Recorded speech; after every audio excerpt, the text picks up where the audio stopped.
विश्वनाथ भगवान की जय, महाकालेश्वर भगवान की जय, ओंकारेश्वर भगवान की जय, कुबेरेश्वर महादेव की जय। हर हर महादेव, हर हर महादेव, हर हर महादेव। हर काशी विश्वनाथ ओगरदानी त्रिकालदर्शी कैलाशी अविनाशी भगवान शिव, जिनकी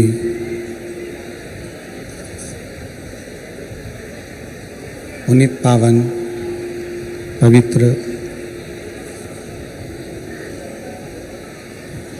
शिव महापुराण की कथा भगवान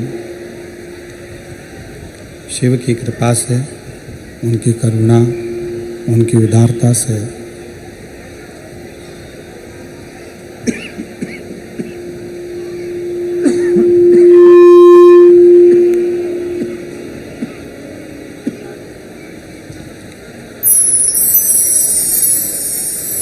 आप और हमको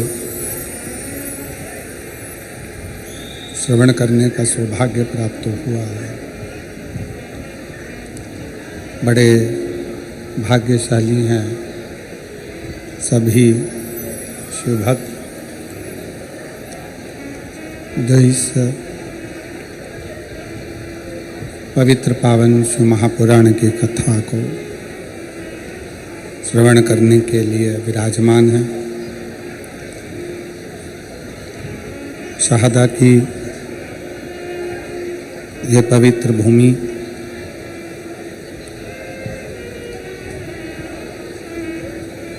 जहाँ भगवान शंकर की पुण्यमय आनंदमय शिव महापुराण की कथा का आज तृतीय दिवस है। कथा मंडप में विराजमान सभी संत, साधु, ब्राह्मण जन, तपस्वी जन, साधक, उपासक, विद्वत जन जो इस पवित्र पावन शिव महापुराण की कथा का लाभ ले रहे हैं। कथा मंडप में ही विराजमान सभी शिवभक्त जो इस पवित्र पावन शिव महापुराण की कथा को श्रवण करने के लिए विराजमान। कथा मंडप में विराजमान महाराष्ट्र शासन के माननीय शिक्षा मंत्री श्री दादा बाऊ भूसे जी की धर्मपत्नी जी एवं उनके सुपुत्र श्री आविष्कार जी भूसे, जो इस पवित्र पावन कथा का लाभ ले रहे हैं। शिव महापुराण कथा आयोजन समिति शहादा तालोदा, जिसके मुख्य यजमान का पद ग्रहण किया है श्री विधायक श्री राजेश दादा पांडवी जी ने, एक बार श्री राजेश दादा पांडवी जी के लिए जोरदार ताली बजाकर स्वागत वंदन अभिनंदन, जिन्होंने इस पवित्र पावन दिव्य और भव्य शिव महापुराण की कथा को शहादा नगर को दिया है। और मैंने तेरे ही भरोसे बाबा, तेरे ही भरोसे हवा विच उड़ती जावागी बाबा, डोर तो छड़ी नामे कटती जावागी, भोले मैं तेरी पतंग शंभो मैं तेरी पतंग हवा विच उड़ती जावागी बाबा, डोर तो छड़ी नामे कटती जावागी। शिव कथा कर रही है, भगवान शंकर का चरित्र कर रहा है, शिव महापुराण की कथा कर रहे हैं। एक शिव भक्ति जब किसी जीव के हृदय में, किसी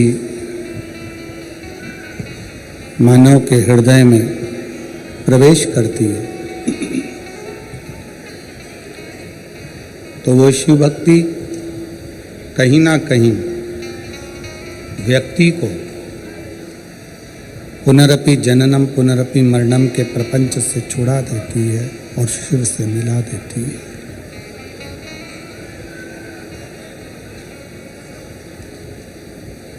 एक छोटी सी ही शिव भक्ति, एक क्षण की भी शिव भक्ति व्यक्ति के जीवन को जन्म और मृत्यु के प्रपंच से छुड़ा बैठती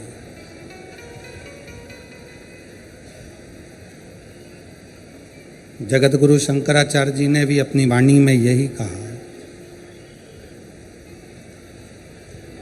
कि भजन वो किया जाए जिससे हमारा जन्म और मरण का प्रपंच छूट जाए।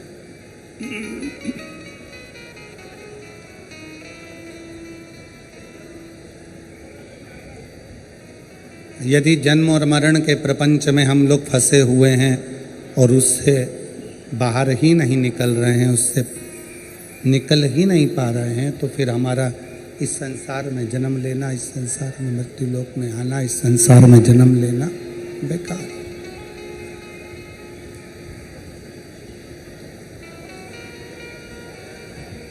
आप जितनी देर भगवान शंकर की भक्ति करें, थोड़ा क्लियर आवाज करिए, क्लियर, और प्रेशर बढ़ाओ थोड़ा। आप जितनी देर भगवान शंकर की भक्ति करें, ये विचार कर कर करें कि हम जन्म और मृत्यु के इस प्रपंच से छूट जाए।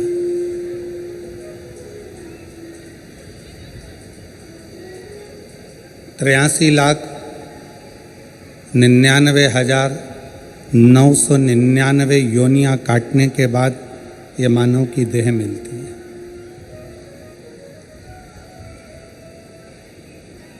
और ये 84 लाखवें नंबर की है।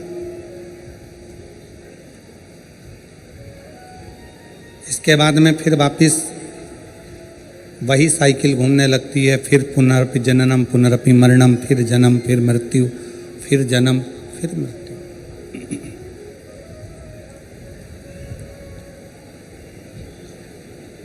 और कितनी बार जन्म लेंगे हम?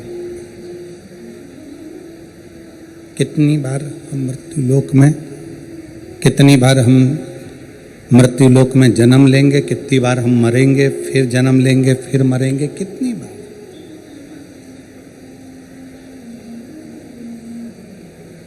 कहा स्कंद पुराण में नागर खंड में एक बड़ा सुंदर संवाद आता है।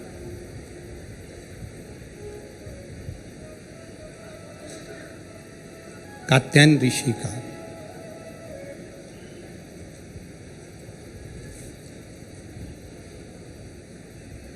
स्कंद पुराण के नागर खंड में कात्यायन ऋषि का चरित्र आता है कि कात्यायन ऋषि ने भगवान शिव और मां आद्य शक्ति की साधना करी।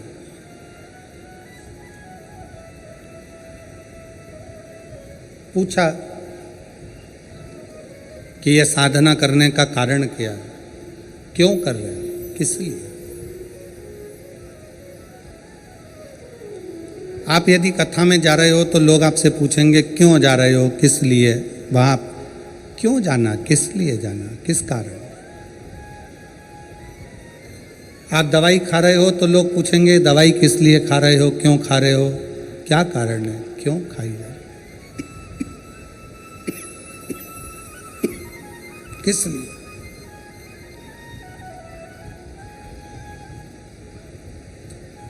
तो स्कंद पुराण का नागर खंड कहता है कि कात्यायन ऋषि भगवान शंकर की और मां आद्य शक्ति की आराधना कर रहे हैं, दोनों की। पूछा, देव ऋषि नारद ने आकर पूछा कि कात्यायन जी आप क्यों आराधना कर रहे हो, किस लिए?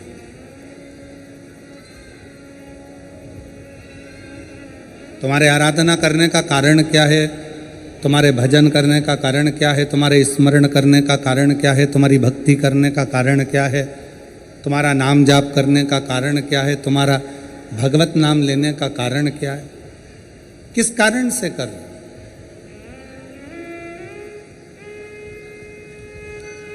कात्यायन ऋषि बोले कि मैं बार बार जन्म ले रहा हूँ, फिर मर रहा हूँ, फिर जन्म ले रहा हूँ, फिर मर रहा हूँ, फिर मेरे प्राण छूट रहे हैं, फिर जन्म ले रहा हूँ। ऐसा करते करते मेरे ना जाने कितने कितने जन्म निकल गए, पर मेरी गति नहीं हो पाई।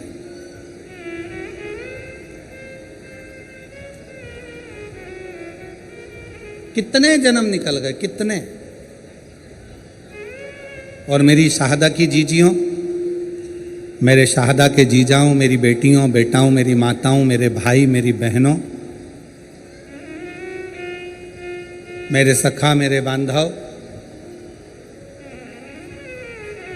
एक बात बहुत सावधानी से स्मरण में लेने का उत्साह तुम्हारे दिल में, भगवान शंकर की कथा में पहुंचने की उमंग, उत्साह अगर तुम्हारे दिल में आया है तो समझ लेना कि अब हम बार बार जन्म नहीं लेंगे और बार बार मृत्यु के प्रपंच में नहीं पड़ेंगे। अब हमें शिव मिल गया, अब हमें शंकर मिल गया, अब हमें शिव की प्राप्ति हो गई।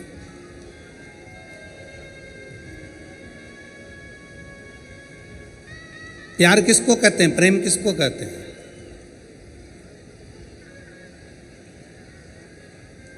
प्रेम की परिभाषा क्या है?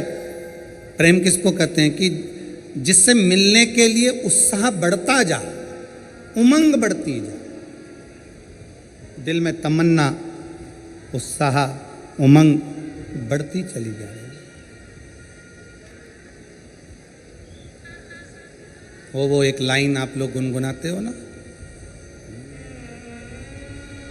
कि तुझसे मिलने के लिए तेरी कसम, तुझसे मिलने के लिए तेरी कसम एक मुलाकात जरूरी है सनम, एक मुलाकात बाबा से मिलन के लिए, उस परमात्मा से मिलने के लिए, उस परमात्मा के दर्शन के प्रति, उसकी कथा के प्रति, उसके भजन के प्रति, उसके मिलने के प्रति। मेरी बहनें जितनी बैठी हैं, मेरी जीजियाँ जितनी बैठी हैं, मेरे जीजा जितने बैठे हैं, मेरे भाई जितने बैठे हैं, मेरी माताएं, मेरे बंधु जितने बैठे हैं, आप अपने घर में थे, पहले दिन की कथा सुनने के लिए आप आ गए। पहले दिन इतना भीड़ हो गया, इतना भीड़ हो गया, गाड़ी बहुत दूर खड़ी हो गई, धूप भी बहुत तेज, पैदल चल चल के आप अपनी गाड़ी तक पहुँचे, ट्रैफिक में फंस गए, घर पहुँच गए। अब आपने सोचा कि अब एक काम करूँगी, मैं तो टीवी पर कथा सुन लूँगी, कल नहीं जाऊँगी। पर जैसे ही कल हुआ और वापिस तुम्हारे मन में नहीं, 5 दिन की तो कथा है, चाहे कुछ भी हो जाए मैं तो जाऊंगी, चाहे कुछ। फिर उमंग। अब इतना ट्रैफिक में फंस गए हो, इतनी भीड़ में फंस गए हो, इतना बैठने के लिए, अगर 1 बजे कथा चालू हो रही है तो तुम कम से कम ना करते हो। ये पीछे वाले पंडाल वाले तो रात रात भर से इंतजार करते हैं, तब इनको दोपहर में 1 बजे कथा मिलती है। पर जो आगे बैठे हैं पंडाल में, मेरा मन कहता है, विश्वास कहता है कि आप लोग भी 1 बजे के पहले कम से कम 10-11 बजे तो आते होगे। बोलो सही है कि गलत है? 11 बजे 10 बजे तो पहुँचते होगे कि हमको जाना है, आगे बैठना है, जाना है, आगे बैठना है। अब तुम अगर सोचते कि हमने 1 दिन की कथा सुन ली, बाकी के दिन टीवी पे सुनेंगे, अगर घर पर पहुंचने के बाद दूसरे दिन की फिर ललकता जाग जाए, दूसरे फिर दिन की फिर तमन्ना जाग जाए, तो समझ लेना कि शंकर से स्नेह बढ़ गया है, पिता से प्रेम बढ़ गया है और पिता से मिलने की ललकता बढ़ गई, पिता के प्रति जागरूकता बढ़ गई। पिता की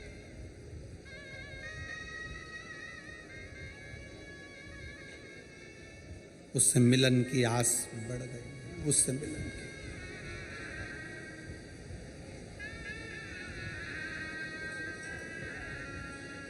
आपको मालूम है लंका का राजा रावण शंकर भगवान के कैलाश पर्वत को क्यों उठा रहा था? किस लिए? उसके रास्ते में जाने में दिक्कत हो रही थी, इसलिए। पुष्पक विमान पर बैठकर रावण जा रहा था और कैलाश के ऊपर से विमान उड़ नहीं पा रहा था, तो नीचे आकर खड़ा हो गया और गुस्से में उसने कैलाश पर्वत को उठाना प्रारंभ कर दिया। नहीं,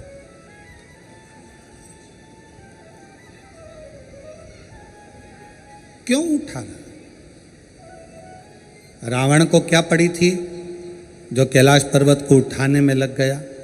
रावण को क्या पड़ी थी जो भगवान शंकर के शिवलिंग को लेकर लंका में जा रहा है और भगवान शिव के शिवलिंग में वजन बड़ा भूमि पर रखा, बाबा बैद्यनाथ के रूप में स्थापित हो गया?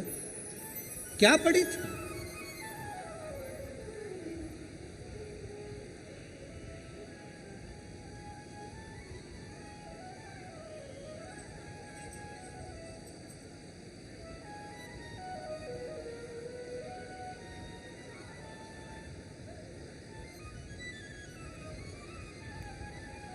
आक्रांताओं ने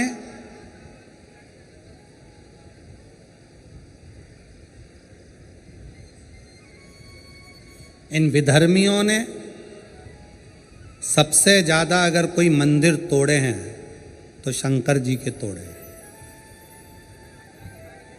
आक्रांताओं ने, विधर्मियों ने सबसे ज़्यादा आक्रमण अगर किसी मंदिरों में करा है तो वो शंकर जी के मंदिर पर करा, शिव मंदिर।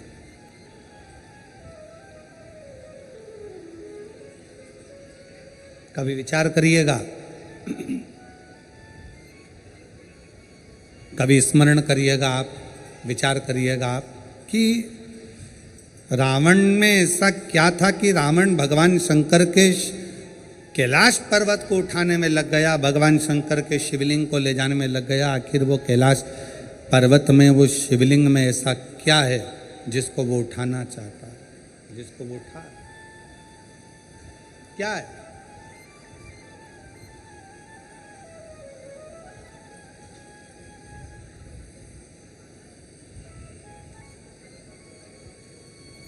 शिव महापुराण की कथा कहती है, रावण ने अपने भाई कुबेर को सताकर कुबेर के सिंहासन को छुड़ा लिया।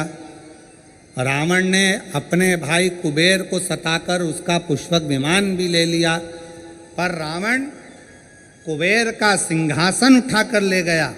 रावण कुबेर का पुष्पक विमान लेकर चले गया, पर रावण कुबेर के सिंहासन पर बैठ नहीं पाया।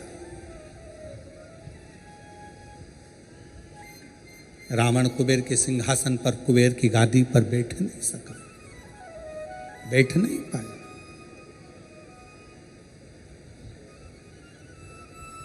देवर्षि नारद निकल कर जा रहे थे, लंकापति रावण को देखा, रावण से पूछा क्या कर रहे हो?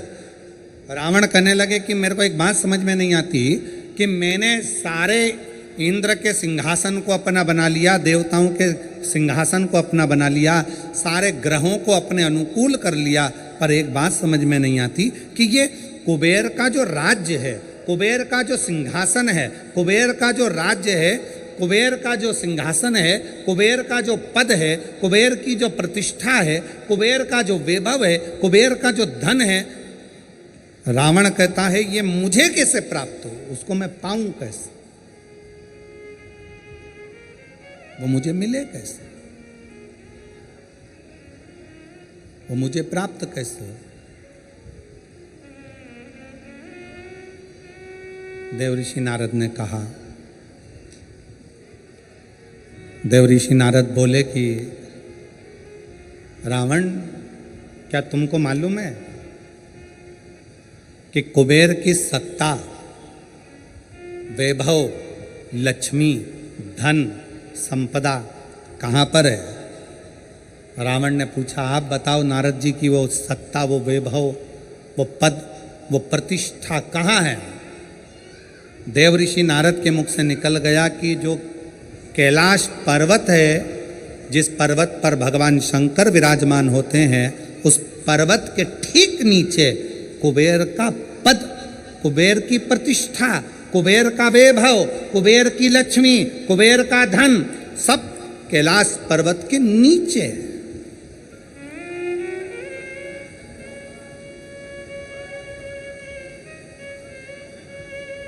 और एक बात बहुत सावधानी से स्मरण करिएगा, आप सबसे निवेदन है, जितने आस्था चैनल पर कथा सुन रहे हैं, जितने फेसबुक पर कथा सुन रहे हैं, जितने यूट्यूब पर कथा सुन रहे हैं, और जितने इस पवित्र प्रांगण के अंदर बैठकर कथा सुन रहे हैं, आप सबसे निवेदन करेंगे कि कुबेर का पद, कुबेर का वैभव, कुबेर की प्रतिष्ठा, कुबेर का धन, कुबेर की लक्ष्मी सारी की सारी कैलाश पर्वत के नीचे है, अर्थात शंकर भगवान के चरणों में, शंकर भगवान के नीचे ये सारा धन, वैभव, प्रतिष्ठा सब दबी पड़ी हुई है। इसलिए लंका का राजा रावण मालूम पड़ने पर कैलाश पर्वत को उठाने लगा कि इसके नीचे से मैं लक्ष्मी को, वैभव को, धन को छुड़ा लूंगा, खींच लूंगा।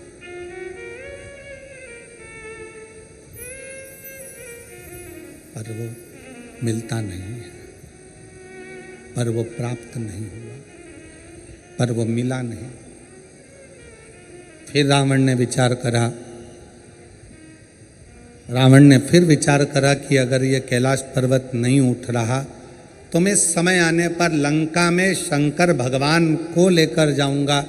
शिवलिंग लेकर जाने लगा तो भी वो शिवलिंग आखिरी में इतना बोझ हो गया, इतना वजन हो गया कि उसको भूमि पर रख दिया, ले जा नहीं सका। मेरी जीजियों, एक बात याद रखना, शंकर भगवान के चरणों में, भगवान शंकर के नीचे भगवान शंकर के शिवलिंग के नीचे, भगवान शंकर के मंदिर में, शिवालय में, देवालय में, शिव महापुराण में, शंकर के चरणों में स्वयं वैभव, स्वयं लक्ष्मी, स्वयं धन, स्वयं प्रतिष्ठा सदा विराजमान रहती है।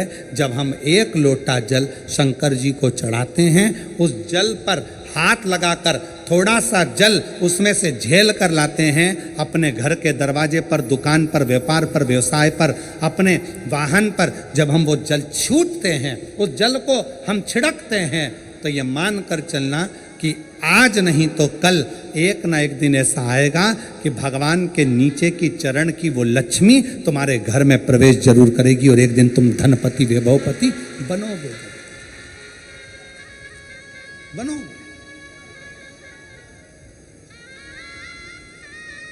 और शंभु शरण मांगू घड़ी रे घड़ी दुख काटो, दया करी न दर्शन आपो। शंभु शरण मांगू घड़ी दुख काटो, दया करी दर्शन आपो। शिव जी को एक लोटा जल चढ़ाना मतलब अपने दुख को समाप्त करना और सुख की राह खोल देना, ये शिव महापुराण की कथा कहती है। एक लोटा जल हमारे दुख को समाप्त करता है और सुख का मार्ग खोल देता है।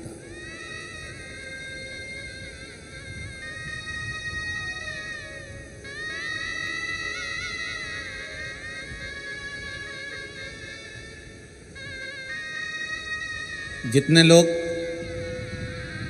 यहाँ आज लगभग 5 लाख से ऊपर शिव भक्त यहाँ पर बैठे हुए हैं।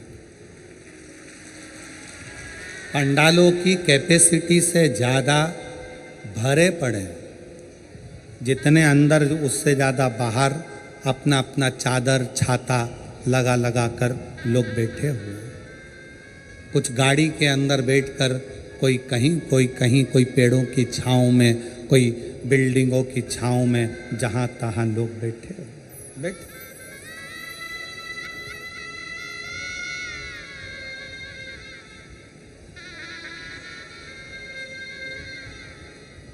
अब ईमानदारी से बोलो, अगर मेरा बाबा तुमको कुछ नहीं देता तो तुम इतने लाखों की संख्या में शहादा आते क्या?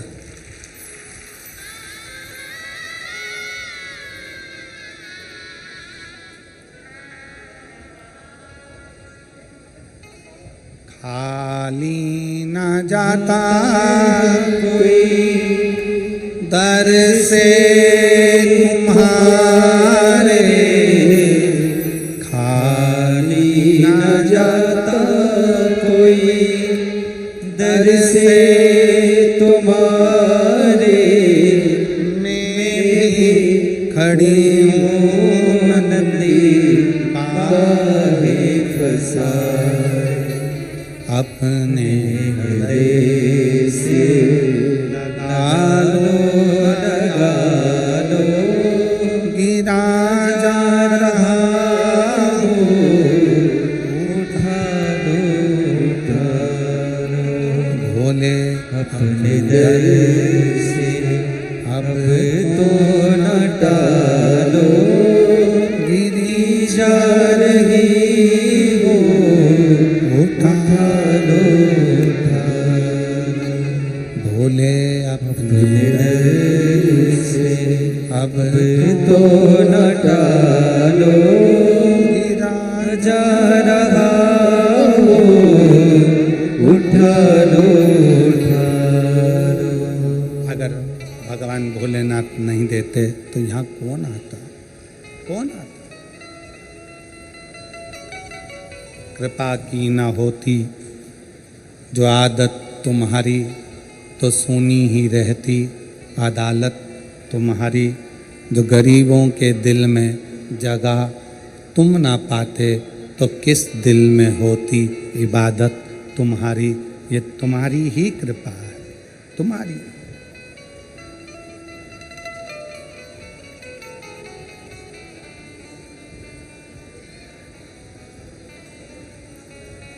लंका का राजा रावण कैलाश पर्वत को उठा रहा है।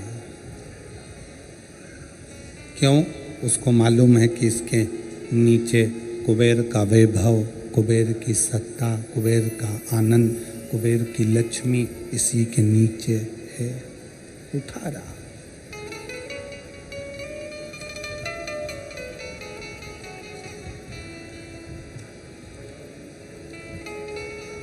उठा नहीं कैलाश पर्वत, हिला नहीं कैलाश पर्वत, उठ ही नहीं पाया कैलाश पर्वत, नहीं हिला। फिर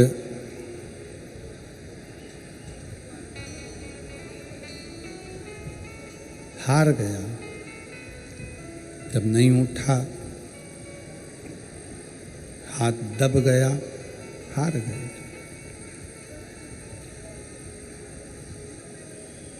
फिर शिवलिंग को ले जाने की तैयारी करी, वो शिवलिंग भी नहीं उठा, वो शिवलिंग भी ले जा नहीं सका। वो शंकर भगवान का शिवलिंग भी ले जा नहीं पाए।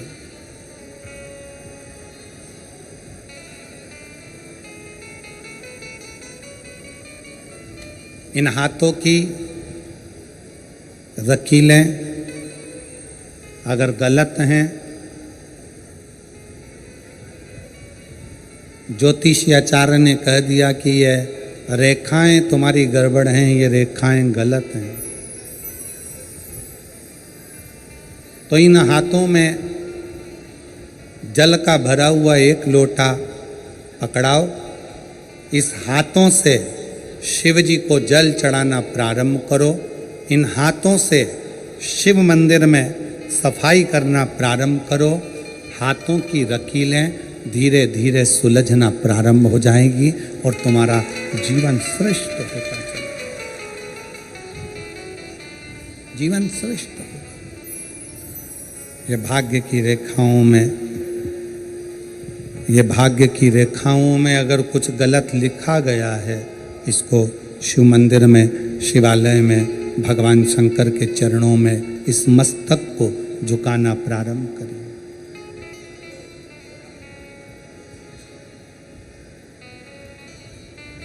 सुलझना प्रारंभ हो जाए।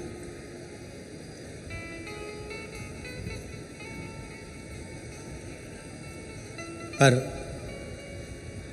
उसमें सबसे मूल है अपने मन का संयम।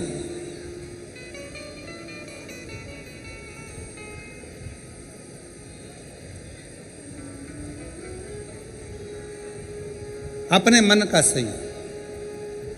एक प्रश्न आपसे करेंगे, उत्तर दीजिएगा। एक तरफ शैतान है, राक्षस है, और दूसरी तरफ समुद्र है। आपसे कहा जाए कि इन दोनों में से एक को चुन लीजिए। एक तरफ समुद्र है, दूसरी तरफ राक्षस शैतान है। आप क्या चुनोगे? उत्तर दो। एक तरफ समुद्र है, एक तरफ राक्षस है, शैतान है, वो उधर से बढ़ रहा है, समुद्र की लहरें इधर से बढ़ रही है। आप दोनों में से क्या चुनना पसंद करोगे? क्योंकि इधर भी मरना है, उधर भी मरना है।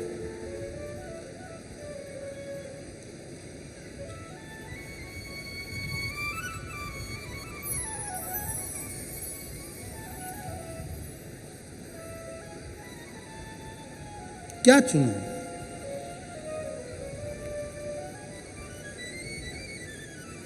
तो हो सकता है आप में से आधे लोग कहें कि हम समुद्र को चुन लेंगे, कोई कहे हम राक्षस को, शैतान को चुन लेंगे। परशु महापुराण की कथा कहती है कि समुद्र कितना गहरा है ये आपको मालूम नहीं है, पर वो राक्षस, वो शैतान कैसा है ये आपको मालूम है।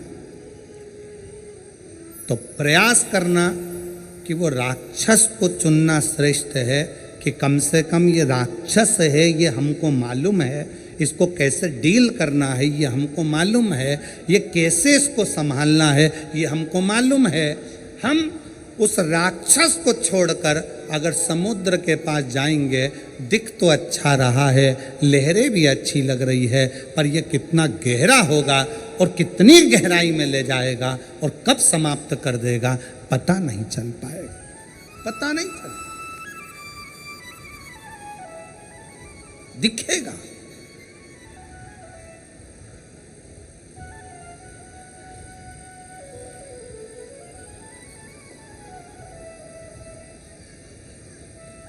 एक बहुत अच्छी कथा आती है। एक गांव का व्यक्ति अपना गांव छोड़ रहा है। क्यों? उसकी फैक्ट्री थी, बिक गई, उसका व्यापार था, बंद हो गया, परिवार वाले भी उसको चोट दे दी, परेशान कर दिया।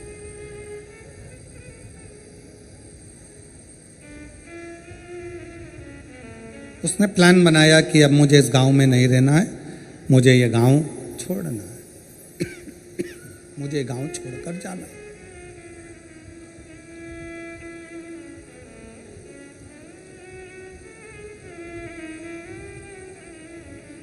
पूरा फैक्ट्री बेच दिया, घर बेच दिया, जमीन बेच दी, सब कुछ बेचकर धन एकत्रित करा, घोड़े पर बैठ गया, घोड़े पर बैठकर और सब बेचकर परेशान होकर वहां से चल दिया।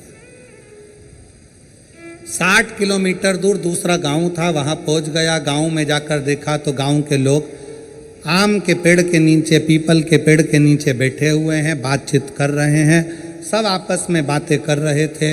इस व्यक्ति ने अपना घोड़ा रोका, घोड़ा रोककर नीचे उतरकर उनके पास जाकर बैठा और बैठकर उसने पूछा, भैया एक बात पूछना चाहता हूं, क्या आप मुझे बताओगे?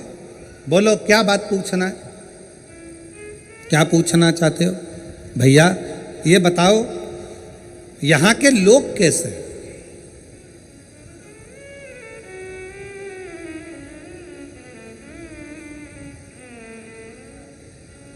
गांव के लोगों ने पूछा तुम कहां से आए हो? उसने कहा मैं अपने गांव से आया हूं, यहां से 60-70 किलोमीटर दूर से।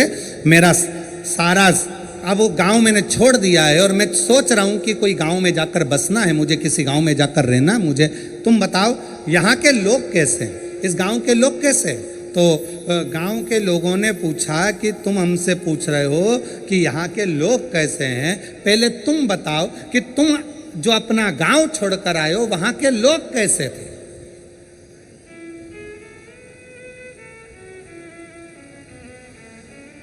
उस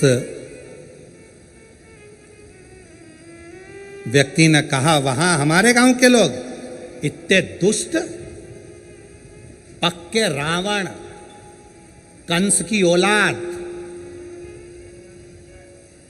इतने गंदे, इतने गंदे पूछो मती। झूठ, प्रपंच, बेईमानी, छल सब उसमें भरा हुआ। अच्छा हाँ, अब आप बताओ आपके गांव के लोग कैसे हैं? तो उन्होंने कहा भैया तुम जो बोल रहे हो बिल्कुल वैसे की वैसे ही हमारे गांव के लोग भी हैं। अब उसने मन में सोचा कि अपना गांव का सामान बेचकर आया और यहाँ के लोग भी ऐसे ही हैं, तो क्या मतलब यहाँ रहने से, और आगे बढ़ा। 200 किलोमीटर दूर आगे जाने पर फिर एक गांव में पहुंचा। एक गांव में पहुंचा तो वहाँ पर लोग बैठे हुए थे, बातचीत कर रहे थे। ये उतर कर फिर गया, इसने जाकर पूछा क्यों भैया क्या बात है? गांव के लोगों ने पूछा तुम कौन हो? मैं 200 किलोमीटर दूर मेरा गांव था, सब कुछ बेचकर मुझे बसना है, कोई अच्छा गांव ढूंढ रहा हूं। अच्छा तो अब ये बताओ कि आपके गांव के लोग कैसे हैं? उसने कहा हमारे गांव के लोग, हाँ पहले ये बताओ कि कि तुम्हारे गांव के लोग कैसे थे। घोड़े पर बैठा हुआ व्यक्ति ने कहा मेरे गांव के लोग, हाँ। उसने विचार करा, भी पहले वालों को बताया ऐसा ऐसे थे, इसने अब अपनी बात को पलट दिया और यहाँ पर बोला मेरे गांव के लोग एकदम संत तुकाराम जैसे, मेरे गांव के लोग एकदम संत नामदेव जी जैसे, मेरे गांव के लोग मीराबाई जैसे, मेरे गांव के लोग तुलसीदास जैसे, मेरे गांव के लोग तो इतने धर्मात्मा, इतने पुण्यात्मा, इतने भजन करने वाले, इतना कीर्तन करने वाले, इतना मंत्र जाप करने वाले, मेरा गांव का लोग इतना सत्यवादी, पूछो मत।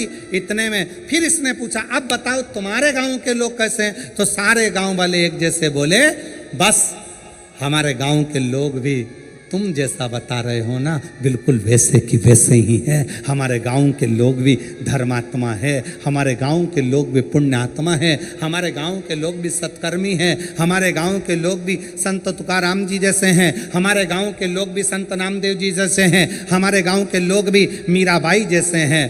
तब उस व्यक्ति के दिमाग में आया कि ये बिल्कुल सत्य है। आप कितने भी गांव बदल लो, आप अपनी कितने भी घर बदल लो, आप अपने रिश्तेदार को छोड़कर दूसरे शहर में जाकर बस जाओ, तुम जैसे होगे वैसे ही दुनिया के लोग मिलेंगे। आप अच्छे हो तो दुनिया अच्छी मिलेगी। कितने बदलोगे? शहादा छोड़ा पूना चले गए, पूना छोड़ा मालेगांव चले गए, मालेगांव छोड़ा लातूर चले गए, लातूर छोड़ा नागपुर चले गए, नागपुर छोड़ा मुंबई चले गए और वहाँ पर भी जा कर के हम तो जैसे थे हमारे गांव के लोग जैसे पहले थे, जैसे हमारे आसपास के लोग ईर्ष्या रखते थे, जैसे हमारे गांव के लोग वैसा करते थे, वैसे की वैसे यहाँ मिल रहा है। उसका कारण क्या है? ना शहादा बुरा है, ना मालेगांव बुरा है, ना पुणे बुरा है, ना नागपुर बुरा है, ना भोपाल बुरा है, ना इंदौर बुरा है। बुरा कौन है?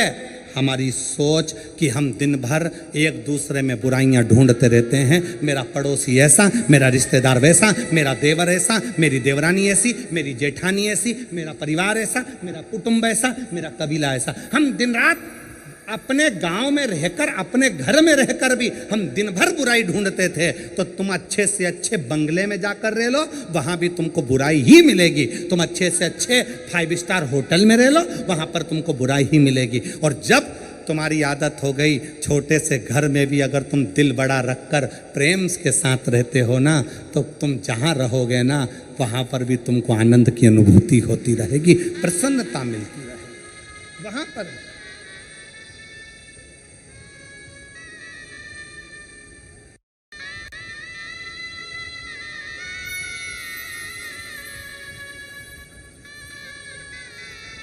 वो कहते जो जैसी भावना लाया वो वैसा ही फल पाया, जो जैसी भावना लाया वो वैसा ही फल पाया। नहीं खाली उसे लौटाया, वो मन ही मन हर्षाया। और कर दिया माला माल काशी वाले ने, लुटा दिया भंडार काशी वाले ने, लुटा दिया भंडार काशी वाले। जिस भावना से, जैसी सोच लेकर, जैसा विचार रखकर, जैसा व्यवहार रखकर आप आओगे वैसा सुख आपकी जिंदगी का एक पत्र है। देखिए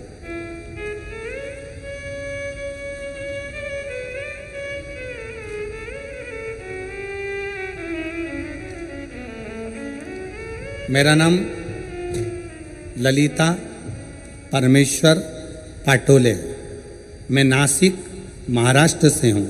मेरा मोबाइल नंबर ये है। मेरा नाम ललिता परमेश्वर पाटोले, मैं नासिक महाराष्ट्र से हूँ। मेरा मोबाइल नंबर ये है। कहीं बैठी हों तो हाथ हिला सकती हैं, और अगर कहीं बैठी हों तो बेलपत्र लेने के लिए आ सकती हैं। बाबा, मेरे पति पत्र को आप लोग एलईडी पर पढ़ सकते हैं, कहीं एलईडी है उन पर पत्र चल रहा है, एलईडी पर पत्र पढ़ सकते हैं। बाबा मेरे पति आर्मी से रिटायर हैं, वे अब रिक्शा चलाते हैं और पढ़ाई भी करते हैं।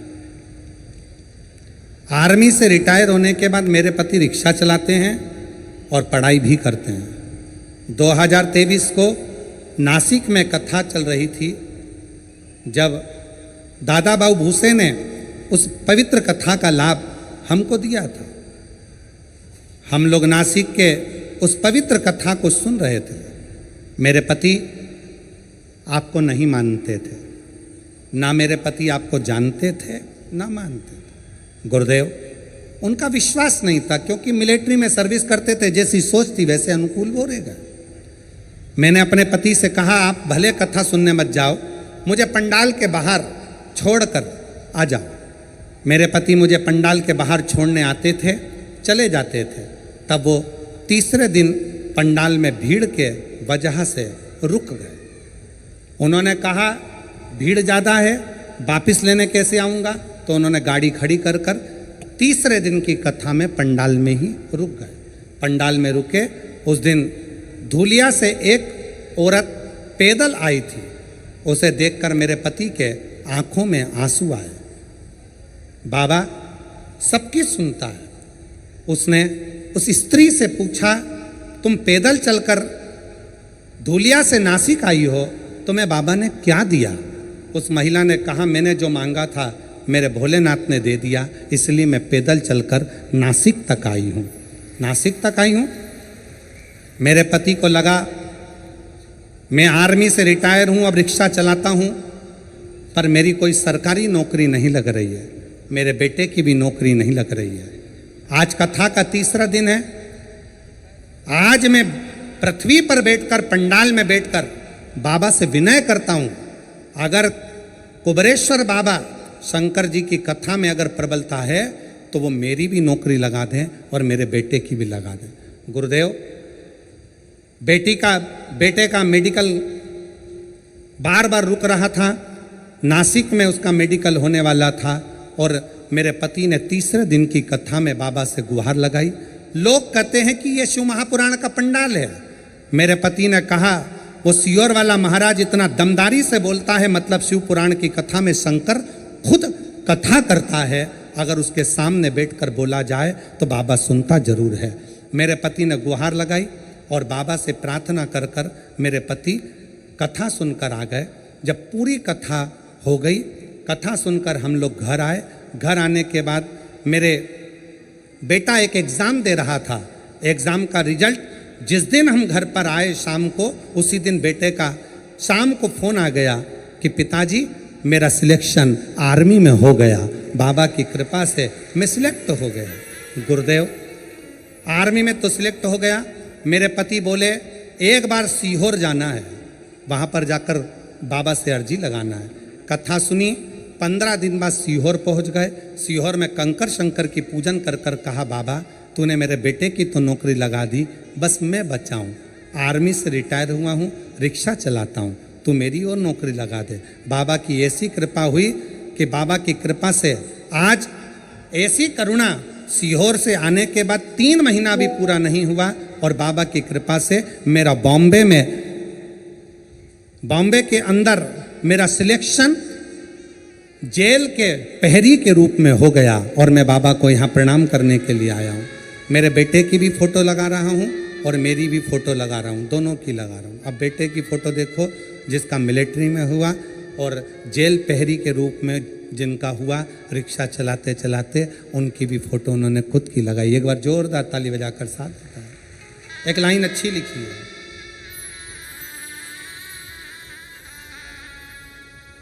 बोलो जरा लाइन को आप लोग बोलो एलईडी पर पढ़ के।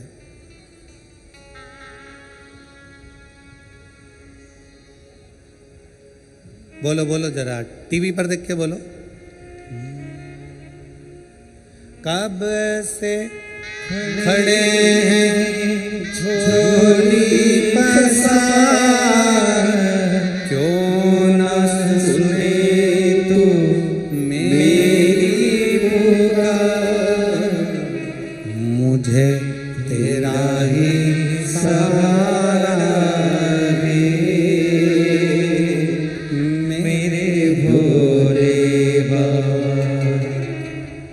मुझे तेरा ही सहारा है मेरे भोले बाबा।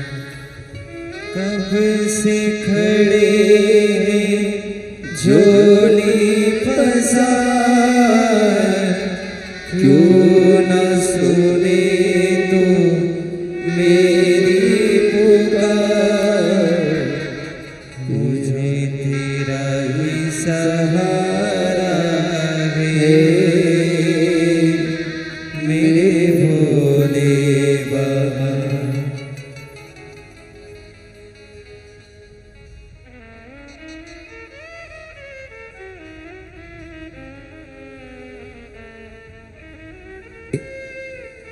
पुनः वापिस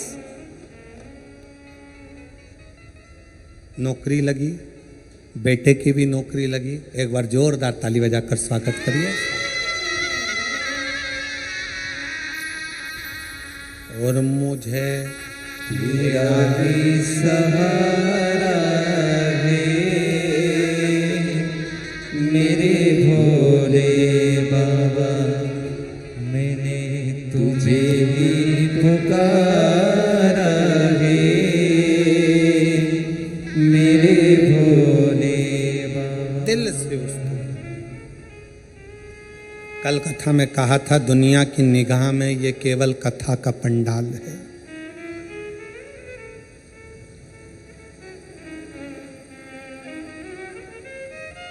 दुनिया की निगाह में केवल ये शिव महापुराण की कथा का पंडाल है, पर हम कहते हैं ये केवल कथा का पंडाल नहीं, आपकी किस्मत खोलने की चाबी का पंडाल है, जहां किस्मत खोलने की चाबी मिलती है।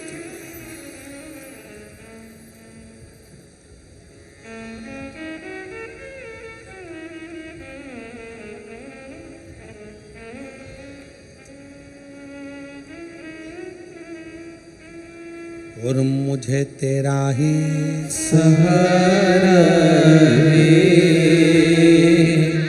मेरे भोले बाबा। शंकर भगवान के शिवलिंग के नीचे का स्थान कुबेर का होता है, शंकर भगवान के कैलाश के नीचे का स्थान कुबेर की लक्ष्मी का होता है।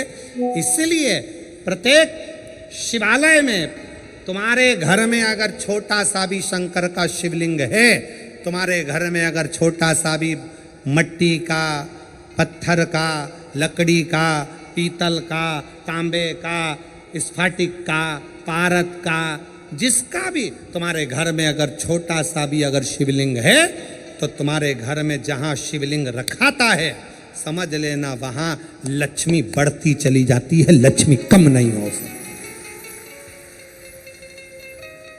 बढ़ेगी।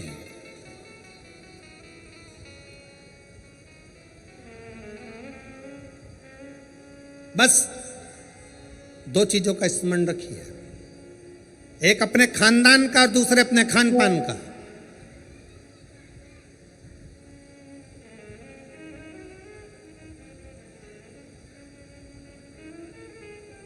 आपको मालूम है,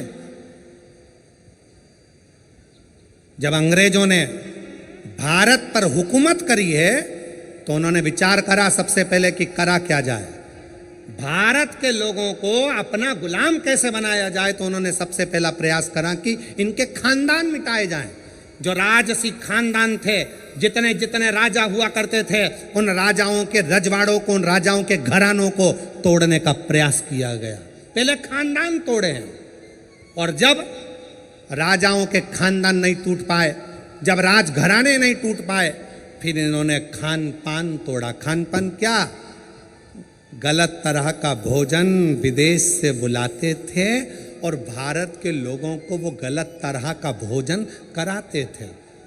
भारत में रहने वाला सनातनी कभी भी नॉनवेज छूता नहीं था। भारत में रहने वाला भारतीय सनातनी कभी भी मांस का सेवन नहीं करता था, गलत व्यसन का सेवन नहीं करता था। वो तो ये अंग्रेजों ने तुमको गुलाम बनाने के लिए जब खानदान नहीं तोड़ पाए तो खान पान को तोड़ा है, तुम्हारे खाने का तरीका बदल दिया, तुम्हें वेज से नॉन वेज बना दिया, तुम्हें ले जाकर गलत भोजन में लगा दिया,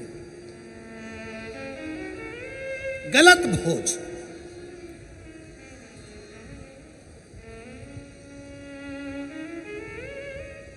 क्यों इतनी बीमारियां पनप रही हैं? इतनी बीमारियां होने का कारण क्या है? और देखो, प्रकृति अपना रंग दिखाती है। जिन जिन देशों में जिंदा जिंदा जीवों को तल कर तड़फा तड़फा कर मारते हैं, उन देशों की हालत आज देख लो कि ऐसा भूकंप आया कि बिल्डिंगें धाती चली गई और कितने लाख कितने लोग उस बिल्डिंग में दब दब के मर गए। लोगों को मालूम तक नहीं है कि कितने मर गए, कितने मरे।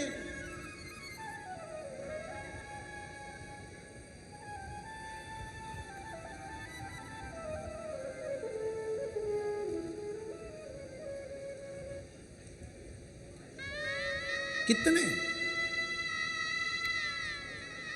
इसलिए निवेदन है, थोड़ा सा अपने आप को सुधारने का प्रयास करिए, थोड़ा सा, ज्यादा नहीं, थोड़ा सा।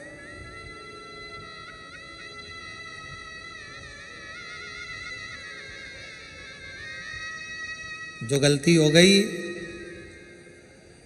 अभी तक जो गलती कर ली, उस गलती को अब छोड़ने का प्रयास करो। मदिरा के नशे में हो, मदिरा छोड़ने का प्रयास करो। गलत भोजन के चक्कर में हो, छोड़ने का प्रयास करो।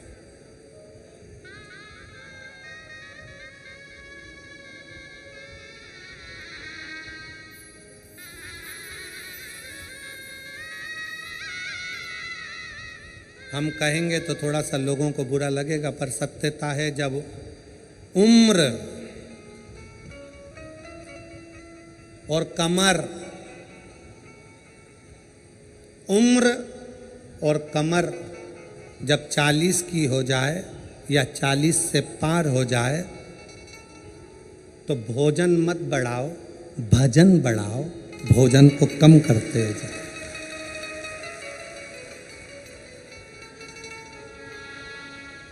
जम के बोलो जरा, क्या?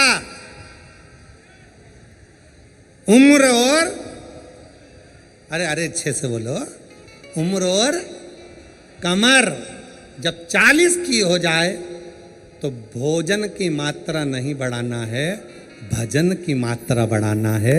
भोजन की मात्रा कम करो और भजन की मात्रा को बढ़ाते चलो, बढ़ाते चलो।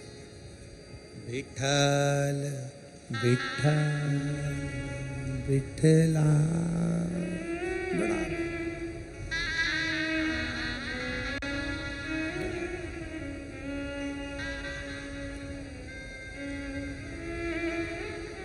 बढ़ाओ जितना बन सके। श्री शिवाय नमस्तुभ्यं,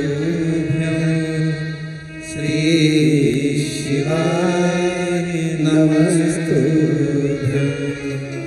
श्री शिवाय नमस्तुभ्यं, श्री शिवाय नमस्तुभ्यं। भजन की मात्रा को बढ़ाना, प्राण को, भोजन को कम कर दो, गलत भोजन कम कर दो, व्यसन कम कर दो।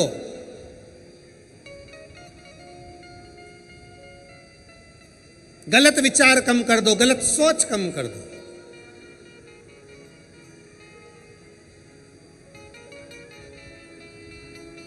कल एक भैया प्रश्न कर रहे थे, गुरुजी भगवान विष्णु अपने शरीर पे राख नहीं लगाते, राखोड़ी नहीं लगाते, भस्म नहीं लगाते। भगवान ब्रह्मा अपने शरीर पर राख नहीं लगाते, भस्म नहीं लगाते, राखोड़ी नहीं लगाते, इंद्र नहीं लगाते, 33 कोटि देवता कोई अपने शरीर पर राख नहीं लगाता, भस्म नहीं लगाता। केवल शंकर जी क्यों लगाते? हमने उससे कहा, इतनी सी बात तो तू तेरे घर वालों से पूछ लेता। कि बर्तन को राख से क्यों मांजा जाता है? बोलो री जी हो, जम के बोलो। बर्तन अच्छा है, साफ है, तो तुम उसको राख से मांजोगी क्या? जम के बोलो जरा। नहीं, बर्तन अच्छा है, साफ है, तो उसको आप राखोड़ी से मांजोगी, साफ करोगी? नहीं। बर्तन को राख से कब मांजा जाता है? जब उसमें थोड़ी सी झूठन लगने लगे तो बर्तन को राख से साफ किया जाता है। मेरे शंकर भगवान ने सबको प्रेरणा दी है कि लोभ, आसक्ति, तृष्णा, वासना और ये अपनों की झूठन जब अपने पर लगने लगे तो तन पर थोड़ी सी भस्म चढ़ा लेना चाहिए, तो ये झूठन दूर होती चली जाती है। ये झूठन दूर हो, ये संसार की झूठन है। ये लोभ, ये तृष्णा, ये आसक्ति, ये वासना, ये नाते, ये रिश्ते, ये कुटुंब, ये कबीले, ये वो झूठन है जो हमारे शरीर से लगती चली जाती है, लगती चली जाती है। इसको दूर करो।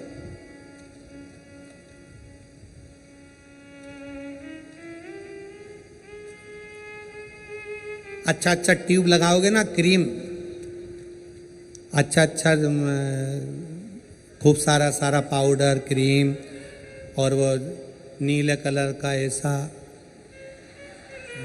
और लाइन, और फिर उसमें डब्बा, फिर वो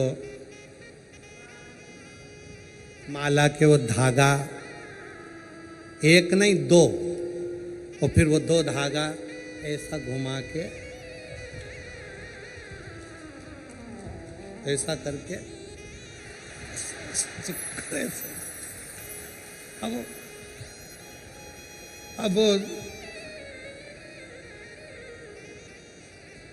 अब तुमने जितना क्रीम लगाया है, तुमने जितना स्नो लगाया है, तुमने जितना पाउडर लगाया है, ईमानदारी से बोलो, इतना क्रीम पाउडर लगा के तो लोग तुम्हारे पास में आएंगे ही आएंगे। बोलो सही है कि गलत है? आएंगे।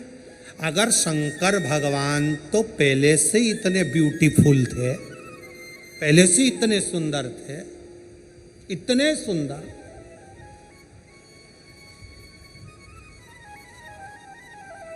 वो कहते हैं ना भोलेनाथ ब्यूटी फूल।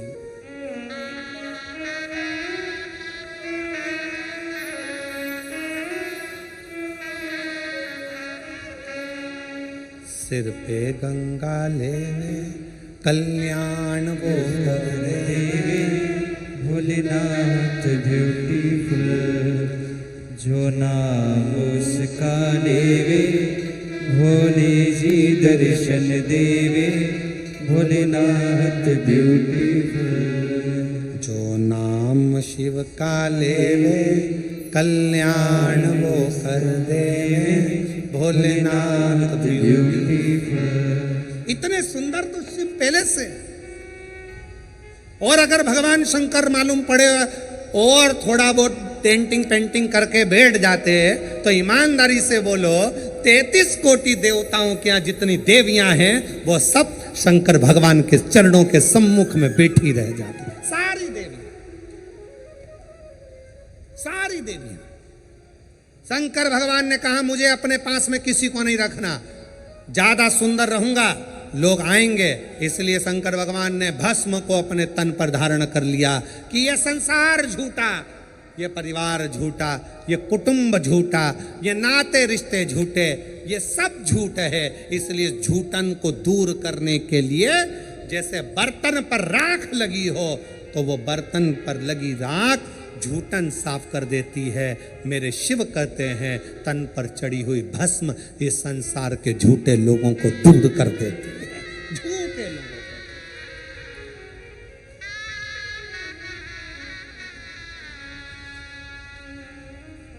जो नाम शिव का ले कल्याण जी दर्शन देवे, भोलेनाथ ब्यूटीफुल। शिव स्वयं तन पर भस्म धारण करते हैं, स्वयं।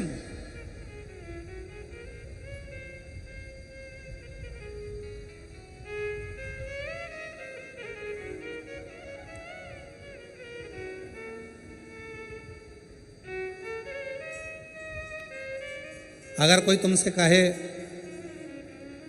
शंकर जी का भजन करने वाले को शंकर भगवान विरक्त बना देते हैं, कोई तुमसे कहे शंकर जी के भजन करने वाले को शंकर भगवान अकेला दूर एकांत में ले जाकर बिठा देते हैं, तो सब झूठ समझना। शंकर भगवान स्वयं भजन करते हैं तो पार्वती को पास में रखते हैं, शंकर भगवान स्वयं भजन करते हैं तो गणेश जी को पास रखते हैं, शंकर भगवान स्वयं भजन करते हैं तो कार्तिकेय को पास करते हैं। 33 कोटि देवताओं में कोई एक देवता ऐसा बता दो जो अपनी पत्नी, अपने बच्चे, अपने रिश्ते, अपने नाते सबको साथ रखते हो। केवल एक शंकर भगवान हैं जो अपनी बहुओं को, रिद्धि सिद्धि को भी साथ रखते हैं, जो अपने पोते अमोद प्रमोद को साथ रखते हैं, जो अपनी बेटी अशोक सुंदरी को साथ रखते हैं, जो अपनी बेटी जया विषहरा शामरी बारी दौतली देव उसको साथ रखते हैं। कोई एक देवता बता दो जो अपने पूरे रिश्तेदार के साथ अपने मंदिर में रहता हो। केवल एक शंकर भगवान जो अपने रिश्तेदार तो रिश्तेदार नंदी को भी अपने मंदिर में जगह देकर रखते हैं कि तू मेरे साथ में। केवल एक शिव है, शिव के सिवा कोई नहीं।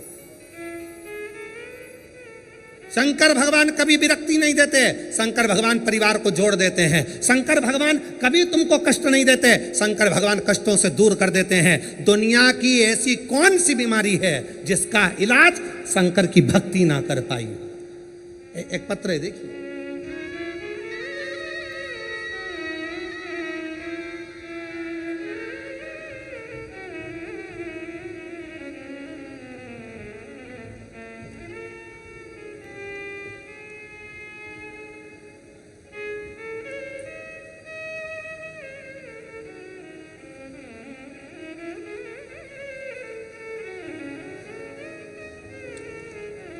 मेरा नाम गायत्री केशव केदारे है। मेरा मोबाइल नंबर ये है, गांव तेमबाहरा, अकोला, महाराष्ट्र की रहने वाली हूँ। कहीं हो बैठी हो तो हाथ हिला सकती हैं और बैठी हो तो बेलपत्र लेने के लिए आ सकती हैं। गायत्री केशव कन्हारे, मोबाइल नंबर ये, तुम्हारा गांव अकोला महाराष्ट्र। मैं श्री शिवाय नमस्तुभ्यम। मेरा नाम गायत्री केशव केदारे है। 2019 से परीक्षा दे रही हूँ एमपीएससी की, तैयारी कर रही हूँ पर मेरा सिलेक्शन नहीं हो रहा। तब पहली बार अपने रिश्तेदारों के कहने पर मैंने टीवी पर आपके बारे में सुना और मैंने शंकर जी की 1 लोटा जल चढ़ाना प्रारंभ किया। रोज मंदिर जाती, बाबा को जल चढ़ाती, रोज जल चढ़ा कर आती। अभिषेक करने गई, शिव जी का कथा श्रवण करी, बाबा को विनय करा और आज बाबा की ऐसी कृपा हुई गुरुदेव, मैंने नंदुरबार में बाबा की कृपा से दर्शन किया और दर्शन करने के बाद वहीं पंडाल में बाबा से प्रार्थना करी कि बाबा कुछ भी हो, मेरी एमपीएससी की परीक्षा उत्तीर्ण हो जाए और मेरा सिलेक्शन हो जाए और मेरी सरकारी जॉब लग जाए। आज बाबा की कृपा से मैं बाबा को धन्यवाद देने के लिए आई हूँ कि मेरा सिलेक्शन हो गया और मैंने उत्तीर्णता प्राप्त कर ली। बाबा को धन्यवाद देने के लिए मैं यहाँ पहुँची हूँ। एक पत्र और देखिए, बड़ा सुंदर।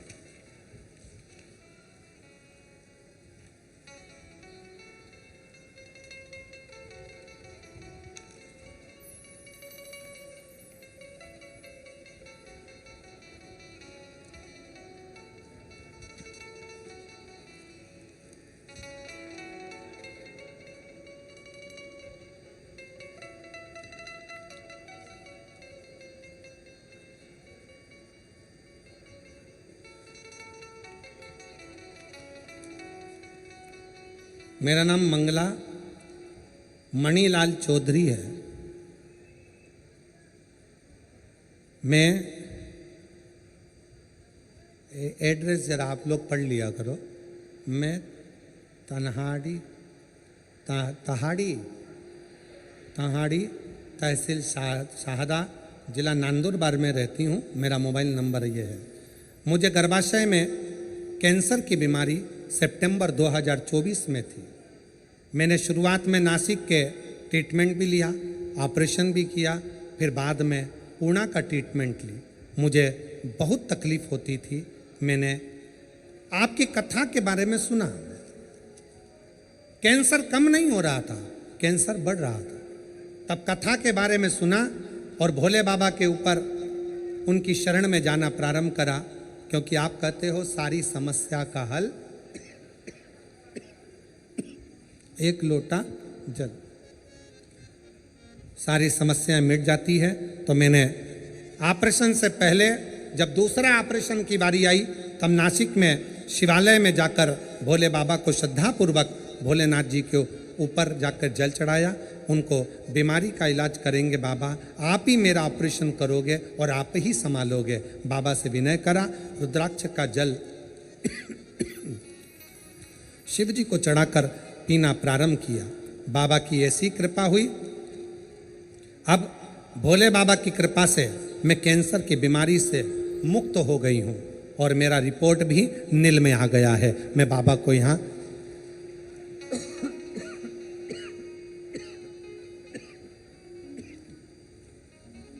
बाबा को मैं यहाँ धन्यवाद देने के लिए आई हूँ। गला पकड़ रहा है माइक बहुत ज़्यादा। बाबा को मैं यहाँ धन्यवाद देने के लिए आई हूँ।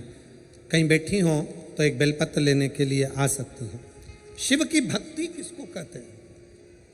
भगवान शंकर का गुणगान किसको कहते हैं? शिव का स्मरण किसको? शिव की उपासना किसको कहते हैं? शंकर भगवान की भक्ति किसको कहते हैं? शिव आराधना किसको कहते हैं?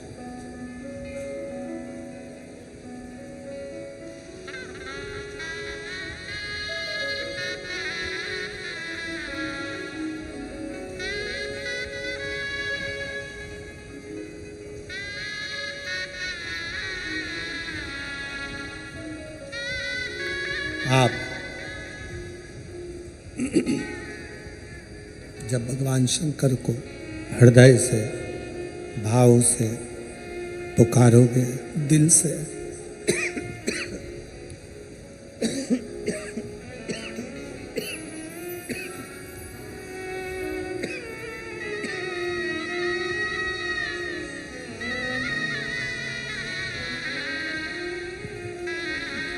आप जब भगवान शंकर को दिल से भाव से पुकारोगे, शिव स्वीकार करेगा, शंकर स्वीकार करेगा। केवल एक विश्वास के साथ, एक भरोसे के साथ, एक दृढ़ता के साथ शिव की स्तुति करिए, शंकर के भजन करिए, शंकर का स्मरण करिए।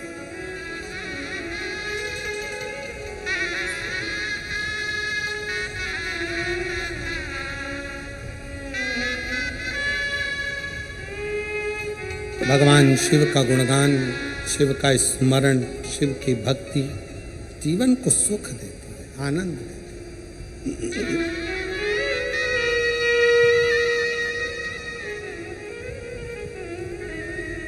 कोई कहे आपसे कि शंकर भगवान विरक्ति दे देते हैं, नहीं। शिव तोड़ते नहीं हैं, शिव जोड़ते हैं, जोड़ते हैं।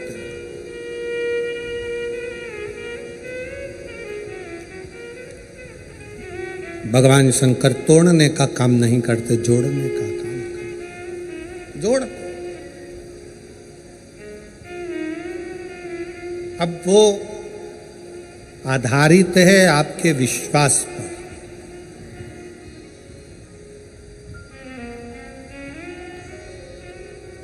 वो आधारित है आपके भरोसे पर, वो आधारित है आपकी दृढ़ता पर।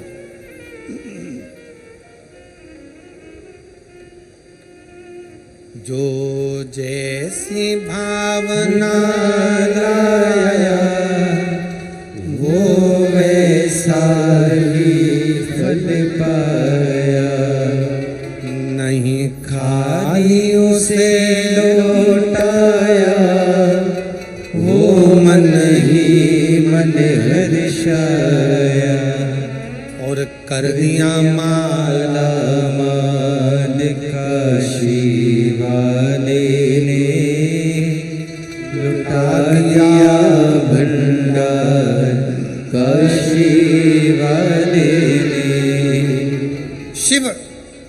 झूठे संसार से मोह को हटाते हैं। कोई ने कहा शंकर भगवान विरक्ति देते, किससे विरक्ति? सावधान होकर सुनिएगा जरा, किससे विरक्ति? शंकर भगवान आपको किससे दूर करेंगे? जो आपका अहित चाहता, जो दिखने में तो आपके करीब में होगा, जो दिखने में तो आपके नजदीक में होगा, दिखने में तो आपसे प्रेम स्नेह की वाणी बोलेगा, बात करेगा, पर अंदर ही अंदर वो आपसे ईर्ष्या कर रहा होगा।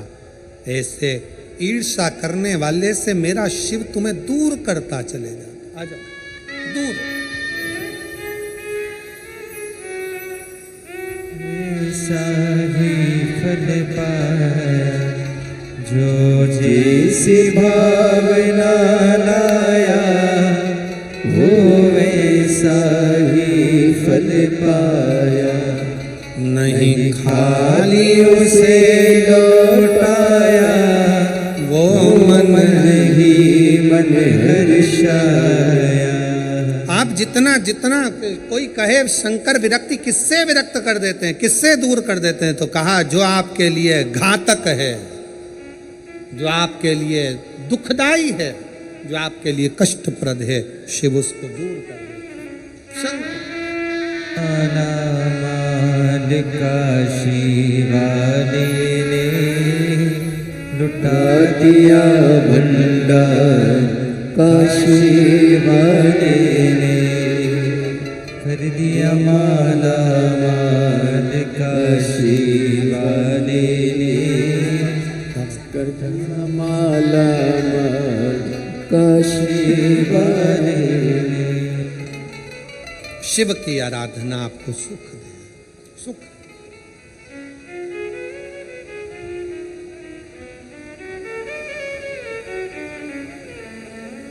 इसलिए भाव से, दिल से, कब से हृदय का भाव व्यक्त करिए।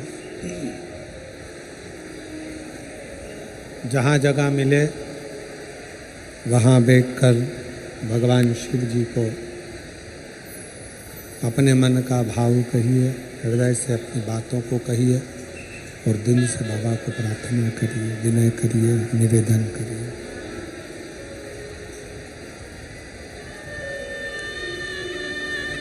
सब लोग साथ में बोलेंगे, साथ में प्रार्थना करेंगे, साथ में विनय करेंगे, साथ में निवेदन करेंगे, बाबा को विनती करें, साथ में विनय।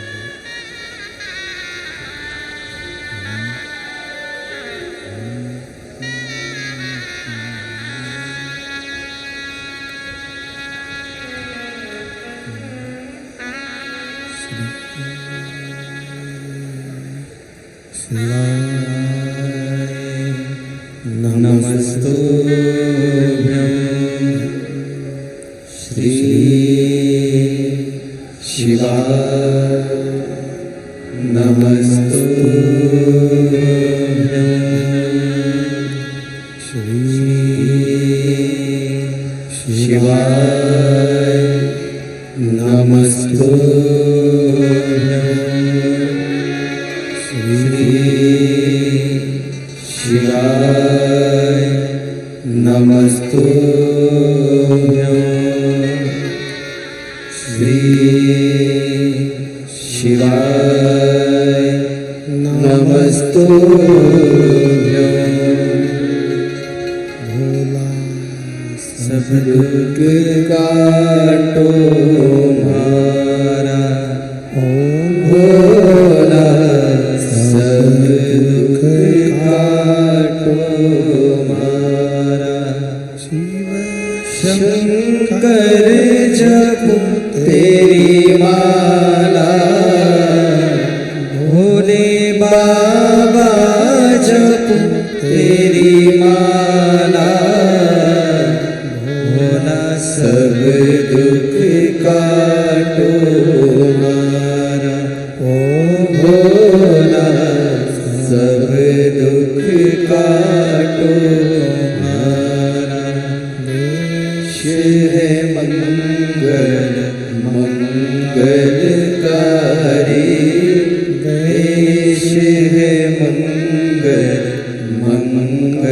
दुखकारी शमशानवासी हमारा शमशानवासी हमारा ओ भोला सब दुख काटो मारा ओ भोला सब दुख काटो मारा।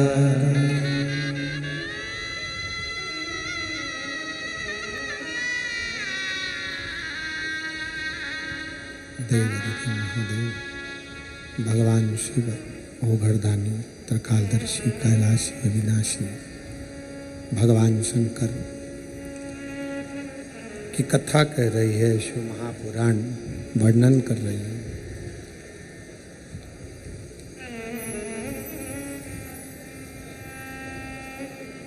शिव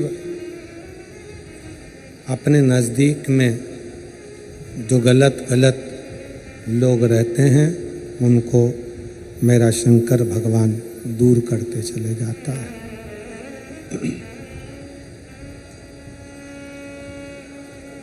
कात्यायन ऋषि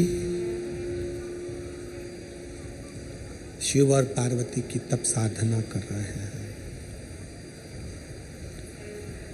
स्कंद पुराण का नागरखंड कहता है, स्कंद पुराण का नागरखंड कह रहा है शंकर पार्वती की तप साधना स्वयं कात्यायन ऋषि कर रहे हैं। और शिव पार्वती की तप साधना कात्यायन ऋषि ने जब करी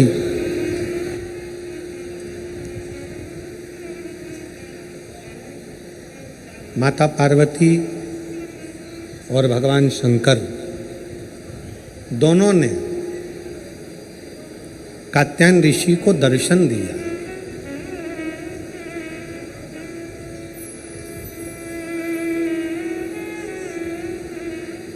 शिव जी ने भी दर्शन दिया और माता पार्वती जी ने भी दर्शन दिया। माँ जगत जननी जगदम्बा दुर्गा भवानी ने भी दर्शन दिया।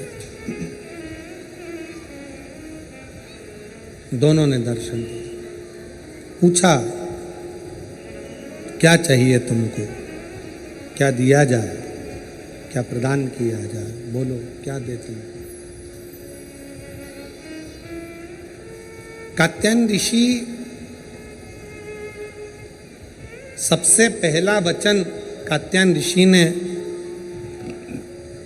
भगवान शंकर और पार्वती जी से कहा कि मेरा ये जन्म और मरण का प्रपंच छूट जाए। स्कंद पुराण का नागरखंड रिटर्न की आवाज क्लियर करो और थोड़ा प्रेशर अंदर का बढ़ाओ। नागरखंड स्कंद पुराण का कहता है, नागरखंड वर्णन करता है स्कंद पुराण का कि कात्यायन ऋषि ने भगवान शिव जी से केवल जन्म और मरण का ये जो प्रपंच है इससे छूटना चाहा।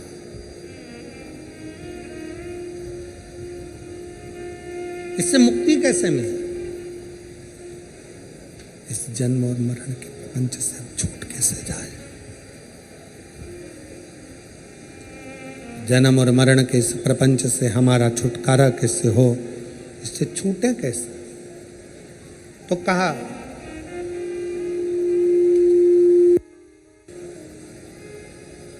जब किसी व्यक्ति के घर में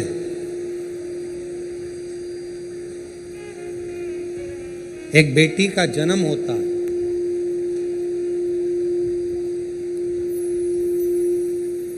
और बेटी की किलकारी, बेटी के पाँव की खनक, बेटी के किलकारी पाँव की खनक, बेटी के चरण जब किसी के घर के अंदर आते हैं और यदि शिव कृपा से, भगवान की करुणा से, भगवान की दया से माता पिता उस बेटी की परवरिश कर कर उसका कन्यादान अगर कर देते हैं तो उस माता पिता का भी अगला जन्म नहीं होता, वो इस जन्म और मृत्यु के प्रपंच से छूट गए। अब इससे सरल क्या हो सकता है, जरा विचार करिएगा जरा। बहुत सावधानी से इस कथा का स्मरण करिएगा, बहुत ध्यान से सुनिएगा कि बड़े बड़े तपस्वी तप करने जा रहे हैं, साधना वाले साधना करने जा रहे हैं, उपासना वाले उपासना करने जा रहे हैं, व्रत वालों ने व्रत रखा, साधना वालों ने साधना करी, तपस्या वालों ने तपस्या करी, और कंदराओं में बैठकर कोई संत बन गया, कोई साधु बन गया, कोई तपस्वी बन गया, कोई साधक बन गया, कोई उपासक बन गया। किस लिए? कि हम जन्म और मरण के प्रपंच से छूट जाएं। पर शंकर भगवान ने माता पार्वती की साक्षी में कात्यायन ऋषि से कहा कि जब किसी गृहस्थी के घर में एक बेटी का जन्म होता है और उस बेटी की परवरिश जब माता पिता करते हैं, बेटी के किलकारी जिसके घर में गूंजती है और बेटी के चरण जिसके घर में पड़ते हैं, और बेटी का जब कन्यादान होता है तब माता पिता फिर कोई जन्म नहीं लेते, वो माता पिता परमात्मा की शरणागति का सुख भोगते।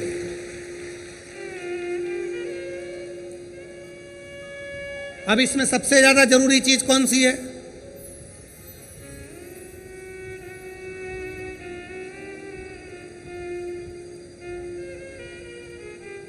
एक बहुत ध्यान देने वाला विषय है, थोड़ा ध्यान दीजिएगा।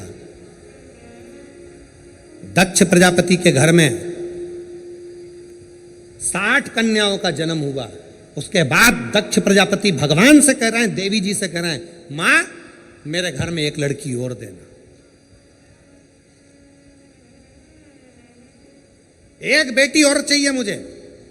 मां जगत जननी दुर्गा कहती है कि तेरे घर में बेटी कहां से आएगी, मैं खुद तेरे घर में बेटी बनकर जन्म लूंगी। सती आई। दक्ष प्रजापति ने शंकर जी का अपमान करा, दक्ष प्रजापति ने देवताओं का अपमान करा, दक्ष प्रजापति ने अपशब्द कहे, दक्ष प्रजापति ने गाली दी, दक्ष प्रजापति ने ताना दिया, दक्ष प्रजापति ने आड़ा टेढ़ा बहुत सारी बातें कही। अब दक्ष प्रजापति को तो नरक जाना था, दक्ष प्रजापति को तो नरक भोगना था। पर दक्ष प्रजापति के घर में बेटियों का जन्म हुआ था, दक्ष प्रजापति ने बेटियों का कन्यादान किया था, इसलिए शंकर भगवान का अपमान करने के बाद भी दक्ष प्रजापति नरक नहीं भोगा है। दक्ष प्रजापति मरण शीश कटने के बाद बकरे का मुख लग गया, और बकरे का मुख लगने के बाद भी स्वर्ग भोगा है, वो दक्ष प्रजापति है, क्योंकि बेटी का जन्म ही प्रबल है।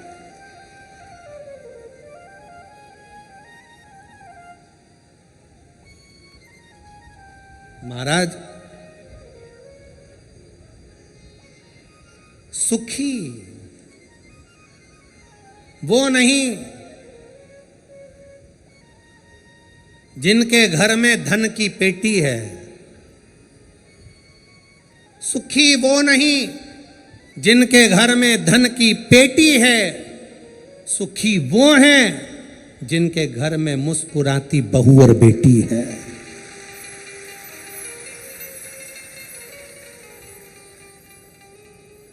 जिनके घर की बहुओं के चेहरे पर प्रसन्नता हो, जिनके घर की बेटियों के चेहरे पर मुस्कुराहट हो, समझ लेना कि उस घर में भले धन ना हो पर वो शंकर की कृपा उसके घर में सदा बनी हुई है, सदा।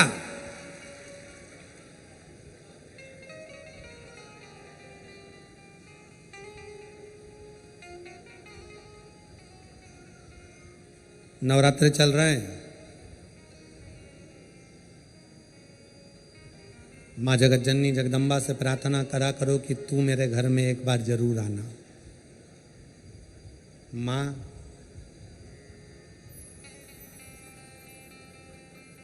प्रत्येक घर के अंदर एक बेटी का जन्म जरूर होना चाहिए। माँ और बाप को दूसरा जन्म नहीं लेना पड़ेगा, वो भगवान शंकर के धाम में खूब आनंद के साथ कैलाश पर बैकुंठ में स्वर्ग के सिंहासन पर बैठेगा। स्वर्ग सिंहासन। मैं माननीय विधायक महोदय श्री राजेश दादा पांडवी जी को जब पहले दिन की कथा में पांडवी जी आए, बेटी उनके साथ में थी, पूजन कर रही थी बेटी भी, देखकर मुझे बहुत खुशी हुई। बहुत ऐसा लग रहा था जैसे शंकर भगवान अशोक सुंदरी के साथ बैठकर आराधना कर रहे हों, शिव की स्तुति कर रहे हैं। मैं पांडवी जी को इसका लिए धन्यवाद देता हूं। साधुता, साधुता। प्रसन्न हुई।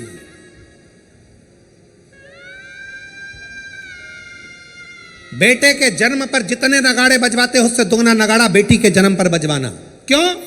बेटे का जन्म हुआ है तो दूसरी बार जन्म तुम्हें पृथ्वी पर लेना पड़ेगा, वापिस आना पड़ेगा और अपना कर्म का भोग भोगना पड़ेगा, फिर जन्म लेना पड़ेगा। पर घर में अगर एक बेटी का भी जन्म हो गया तो दूसरी बार जन्म नहीं लेना पड़ेगा। इसलिए ज्यादा नगाड़े बजवाना कि अब मेरा आखिरी जन्म है,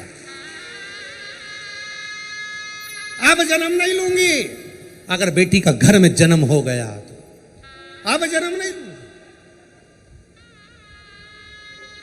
बहारो फूल बरसा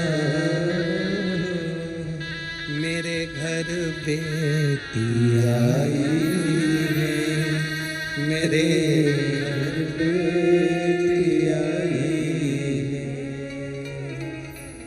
फिर से जन्म नहीं पाऊं, मेरे घर बेटी आई है, मेरे घर बेटी आई है। हिमालय राज के घर में जब पार्वती जी का जन्म हुआ, कहते हैं दुनिया के यहाँ पर जन्मदिन की पार्टी एक दिन की होती हो, दुनिया के यहाँ जन्मदिन की पार्टी 2 दिन की होती हो, 2 महीने की होती हो, 4 महीने की होती हो, हर साल जन्मदिन पे होती हो। हिमालय राज के यहाँ जब तक पार्वती जी का कन्यादान नहीं हो गया तब तक रोज पार्वती जी के जन्म का उत्सव मनता था। प्रतिदिन प्रतिदिन।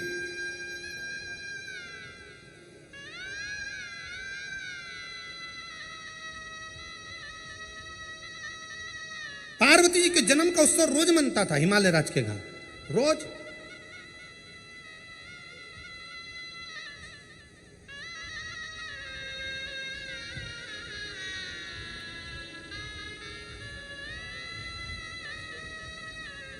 एक दिन इंद्र के मन में आया और इंद्र ने जाकर पूछ लिया हिमालय राज से, इतनी प्रसन्नता क्यों है? हिमालय राज ने कहा, बड़ी प्रसन्नता का विषय यह है कि आज मेरे घर में बेटी का जन्म हुआ है। तो बेटी तो तुम्हारी 7 वर्ष की हो गई, जन्मदिन तो जब जन्म हुआ था तब मनाना था, तुम तो रोज जन्मदिन मनाते हो बेटी का, रोज जन्मदिन, प्रतिदिन। हिमालय राज ने कहा, शास्त्र कहता है एक बेटी जब घर में, रसोई घर में एक बेटी जब अपने घर के अंदर बैठकर भोजन करती है तो कहते हैं 1000 अश्वमेध यज्ञ का फल उसे प्रतिदिन प्राप्त होता रहता है, प्रतिदिन। अरे दुनिया वालों से पूछो कि नवरात्रि में कन्या भोज क्यों कराते हो, दुनिया वालों से पूछो कि नवरात्रि में बेटियों को क्यों ढूंढने जाते हो, दुनिया वालों से पूछो कि नवरात्रि की अष्टमी और नवमी पर कन्या का पूजन क्यों करते हो। क्योंकि दुनिया वालों को यह मालूम पड़ना चाहिए कि देवी भागवत में लिखा है, एक कन्या एक बेटी जब किसी के घर में मुख झूठा करती है, एक बेटी एक कन्या जब किसी के घर में भोजन करती है तो उसके भंडारे कभी खाली नहीं रहते। इसलिए कन्या पूजन किया जाता है, इसलिए बेटी का पूजन किया जाता है।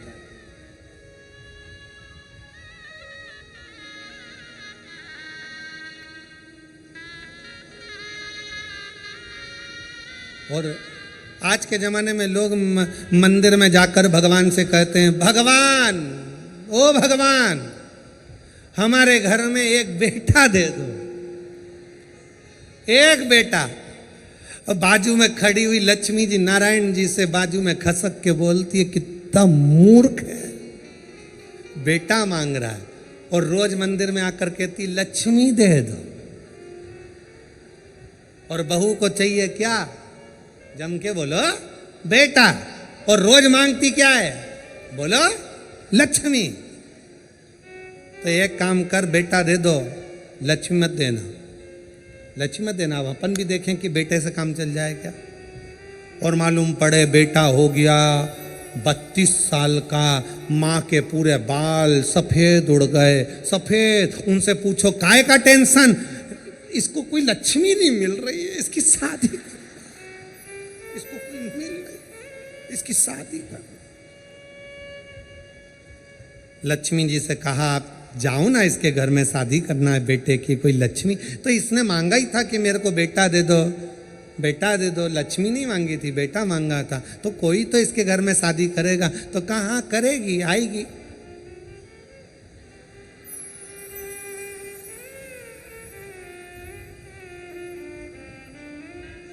आएगी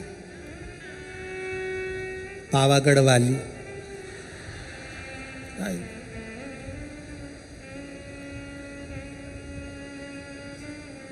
तुलजा आई, इसके घर में आई,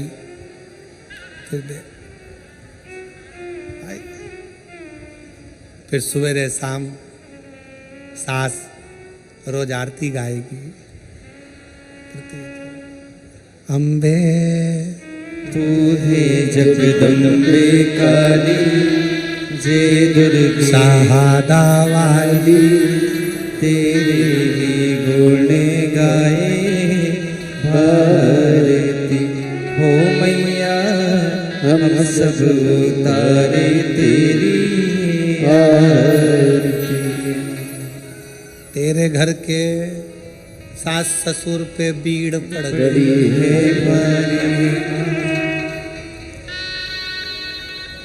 पति देव पर ऐसे टूटे जैसे सिंह सवारी। अरियो बच्चों को धोने वाली, सुबह शाम चिल्लाने वाली। क्यों चिल्ला चोट करे? देखे फिर कहा ये रोती। अरे मांगा क्या था? अरे खुश होना है। जितने लोग शिव महापुराण की कथा को श्रवण कर रहे हो, तुम्हारे घर में बेटी ने जन्म लिया है, तो खूब नगाड़े बजाकर खुश होना। अगला जन्म नहीं, अगला जन्म शिव के चरण में होगा, शंकर के चरण। छूट गए जन्म और मरण के प्रपंच से, छूट गए, छूट गए।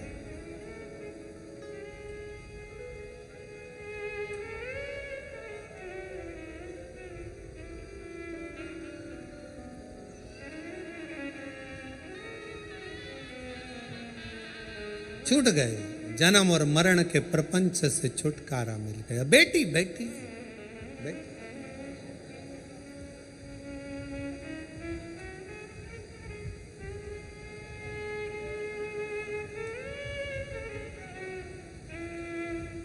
शिव पुराण कर रही है, भगवान शंकर का चरित्र कर रहा है। कात्यायन ऋषि ने पूछा कि मुझे जन्म मरण के प्रपंच से छूटना है, क्या करा जाए? शंकर भगवान ने कहा तुम्हारे घर में अगर बेटी का जन्म होगा, तुम जन्म और मृत्यु के प्रपंच से छूट जाओगे। स्कंद पुराण का नागर खंड कहता है, कात्यायन ऋषि ने माँ पार्वती जी से कहा अब कुछ भी हो, मेरे घर में अगर बेटी का जन्म हो तो निवेदन है माँ दुर्गा, हे माँ आद्यशक्ति, हे माँ भवानी, हे माँ पार्वती, आप मेरे घर में बेटी के रूप में जन्म लो। और कात्यायन ऋषि के घर में माँ कात्यायनी के रूप में जन्म हो गया। कात्यायनी, बोल कात्यायनी माता की। कात्यायन ऋषि के यहाँ कात्यायनी माता का जन्म हो गया, कात्यायनी माता का प्रागट्य हो गया, कात्यायनी माता की स्मरणता, कात्यायनी माता का भजन, कात्यायनी माता की कीर्ति। कात्यायनी माता बाल्य अवस्था से ही भगवान शिव की आराधना में लीन रहती है। कात्यायन ऋषि उनको देखते हैं, देखते।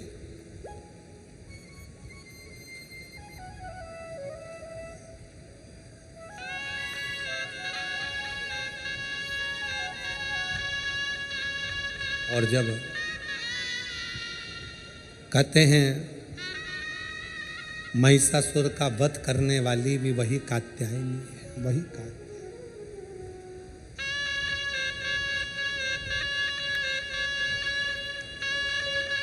हार बोल कात्यायनी माता की।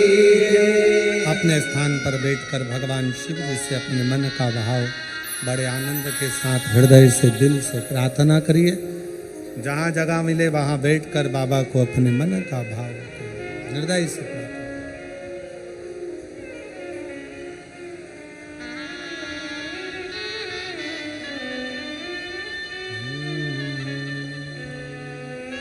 सभी लोग साथ में बोलेंगे। आज नवरात्रि में कात्यायनी माता का दिन भी है और कथा भी कात्यायनी माता की आई है। और शिव महापुराण का यह पवित्र कथा का तीसरा दिवस है। 2 दिवसीय कथा हो रही है। कल कथा का चतुर्थ दिवस, मतलब कल क्या रहेगी कथा की? जम के बोले जरा, शिवरात्रि। और परसों की कथा सुबह 8 बजे से 11 बजे तक हो जाएगी। कथा विराम होने के लिए परसों का दिन सुबह 11 बजे विराम की ओर चलेंगे। ये कथा 1 तारीख से 5 तारीख तक रही है। 11 अप्रैल से 17 अप्रैल तक रतनगढ़ राजस्थान में 1 बजे से 4 बजे तक शिव महापुराण की कथा रहेगी। रतनगढ़ वाले उसको सुनेंगे। उसी रतनगढ़ के समय पर 11 तारीख से जो कथा चालू हो रही है उसी में एक दिन 11 अप्रैल को ही ये कथा जो है 1 बजे से 4 बजे तक रहेगी। तो 11 अप्रैल को ही शाम को 6:30 बजे शीतलकुंड बालाजी डीडवाना राजस्थान, डीडवाना राजस्थान वालों को मैं बधाई दूंगा कि एक दिन परम पूज्य 1008 संत श्री विष्णु प्रपन्नाचार्य जी महाराज के आशीर्वाद से आपको 1 घंटे की शिव चर्चा डीडवाना वालों को करने के लिए राजस्थान में 11 तारीख को शाम को 6:30 बजे से 7:30 बजे तक शिव चर्चा करने का मौका डीडवाना राजस्थान वालों को एक दिन का 11 अप्रैल का प्राप्त हुआ है। रतनगढ़ में जो कथा है वो 11 अप्रैल से 17 अप्रैल तक चलेगी। उसके बाद में 21 अप्रैल से 27 अप्रैल तक सिंहेश्वर बिहार में रहेगी। फिर 1 मई से 7 मई जयपुर में रहेगी। फिर 11 मई से झारखंड में कथा रहेगी। और फिर 21 से 27 मई तक निरंकारी मैदान बुराड़ी दिल्ली में शिव महापुराण की कथा रहेगी। ऐसे कथाओं का क्रम है। बड़े आनंद के साथ आप और हम श्रवण करेंगे। दिल से बाबा को अपने मन का भाव कहिए। सभी लोग साथ में बोलेंगे।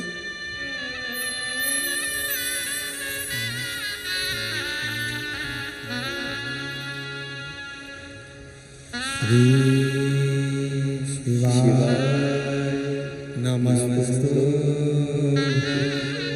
श्री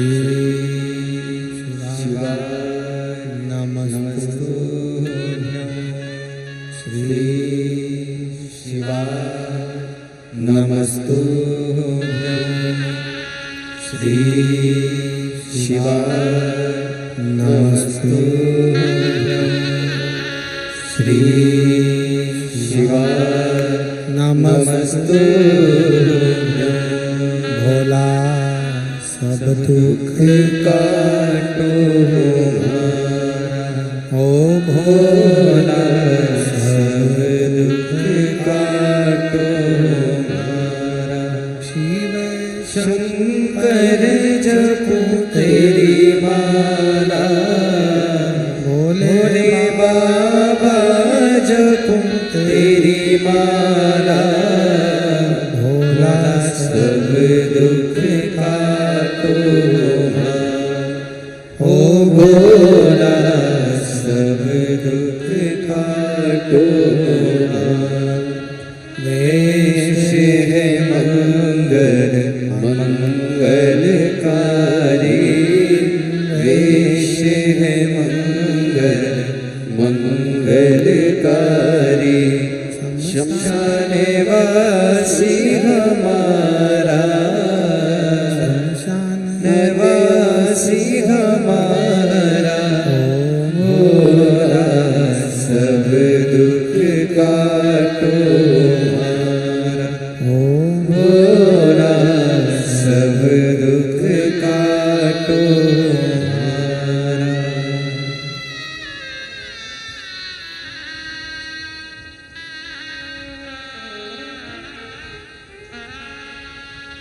बाबा देवादिदेव महादेव भगवान शिव भरदानी त्रिकालदर्शी कैलाशी अविनाशी भगवान शंकर त्रिपुंडधारी त्रिलोकी के नाथ कात्यायन ऋषि को मां पार्वती कात्यायनी बनकर प्रकट हुई।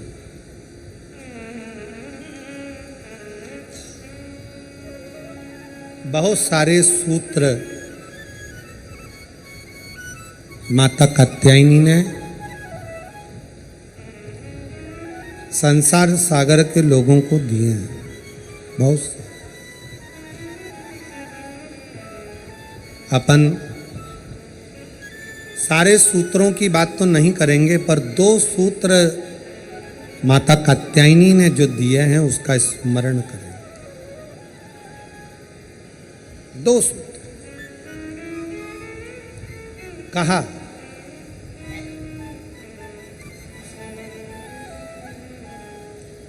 माता कात्यायनी ने कहा कात्यायन बाबा से, पिताजी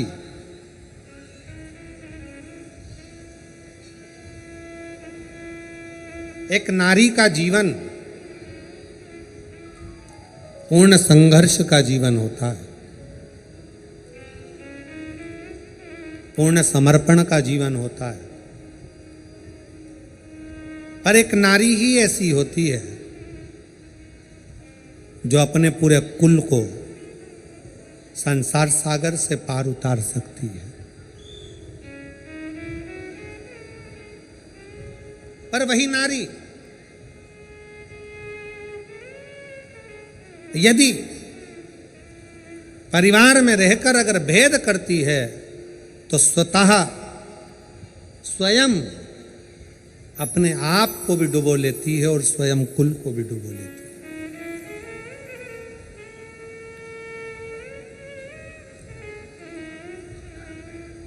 ध्यान देना,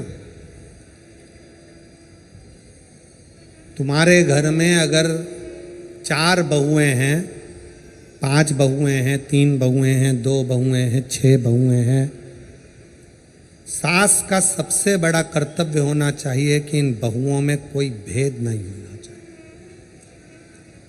कोई भेद, मेरी बड़ी अच्छी कि छोटी अच्छी, कि मंजली अच्छी कि संजली अच्छी, मेरी बड़ी बहू ज़्यादा अच्छी है कि छोटी बहू ज़्यादा अच्छी है। बहुओं को कभी पलड़े में तोलना नहीं है।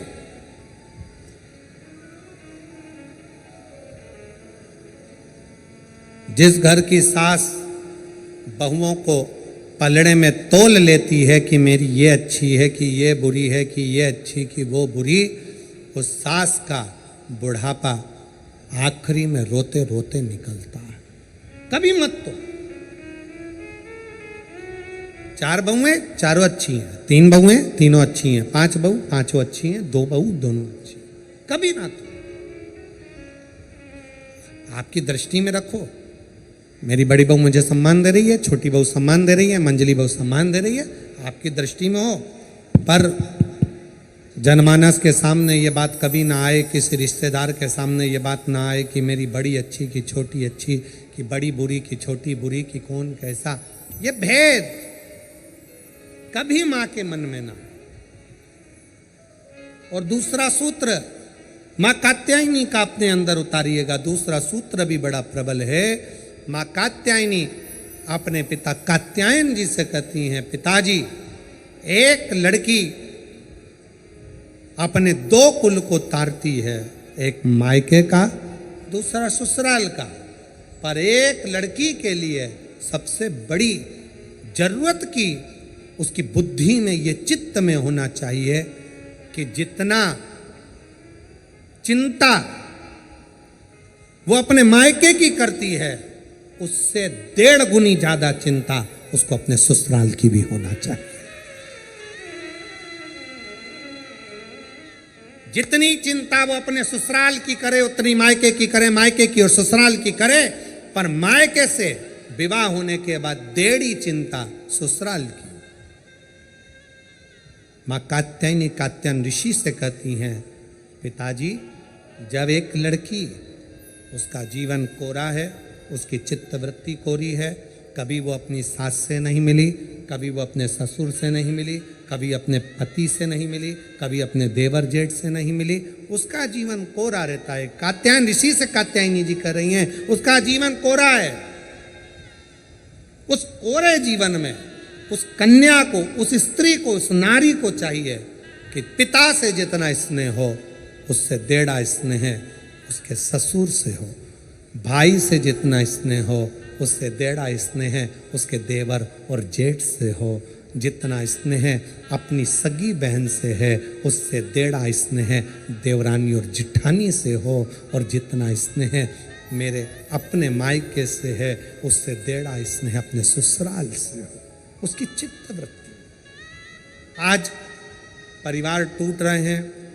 कात्यायनी माता की लोग पूजन जरूर करते हैं, पर कात्यायनी माता के विचारों को अपने अंदर नहीं रखते। अदालत में जितने केस प्रॉपर्टी के नहीं हैं, अदालत में जितने केस कत्ल के नहीं हैं, अदालत में जितने केस कोई फालतू नहीं है, उससे 4 गुना ज़्यादा केस आज अदालत में केवल तलाक के हैं कि तलाक लेना है। कारण क्या है? उसका कारण केवल एक है कि आप दोनों को सम लेकर नहीं चल पा रहे हो। मायके की प्रियता ऐसी बढ़ती है कि ससुराल बुरा लगने लगता है। मेरी बहन तो ऐसी थी, मेरे पिताजी तो ऐसे थे, मेरा परिवार तो ऐसा था। ठीक है, आपका परिवार श्रेष्ठ है, बहुत अच्छा है, बहुत ध्यान रखने वाला है, पर जो ललाट में परमात्मा ने लिख कर दिया है, इसको नकार तो नहीं सकते हो। इसको भी अपनाना पड़ेगा, अपना बनाना पड़ेगा, स्नेह करना पड़ेगा, इसको भी अपना बनाकर इसके साथ रहना पड़ेगा। माना बेकार मिल गया कुछ, मान लो बेकार मिल गया, तो क्या आप उसको स्वीकार नहीं करोगे?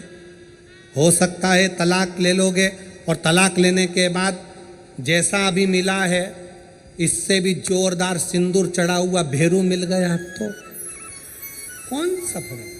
विचार करिए। इसलिए जो मिला, माता कात्यायनी कात्यायन बाबा से कहती हैं, दोनों का साझा बनाकर चलना है। घर में रहने वाली स्त्री, घर में रहने वाली माँ, घर में रहने वाली बहू, घर में रहने वाली बेटी, घर में रहने वाली सास, घर में रहने वाली दादी, घर में रहने वाली ये एक नारी, दोनों का साझा बनाकर जब चलती है, तो वो अपने कुल को, अपने परिवार को उन्नति की ओर लेकर जाती है और यश प्राप्त करती है। यश प्राप्त करती है, ये श्रेष्ठता है। बोल बम का नारा है, जम के बोलो कल्याण तुम्हारा है। बोल बम का नारा है, सारी समस्या का हल श्री शिवाय। भगवान शंकर की अविरलता धारण करिए। अविरल शिव तत्व। महाराज, समय आया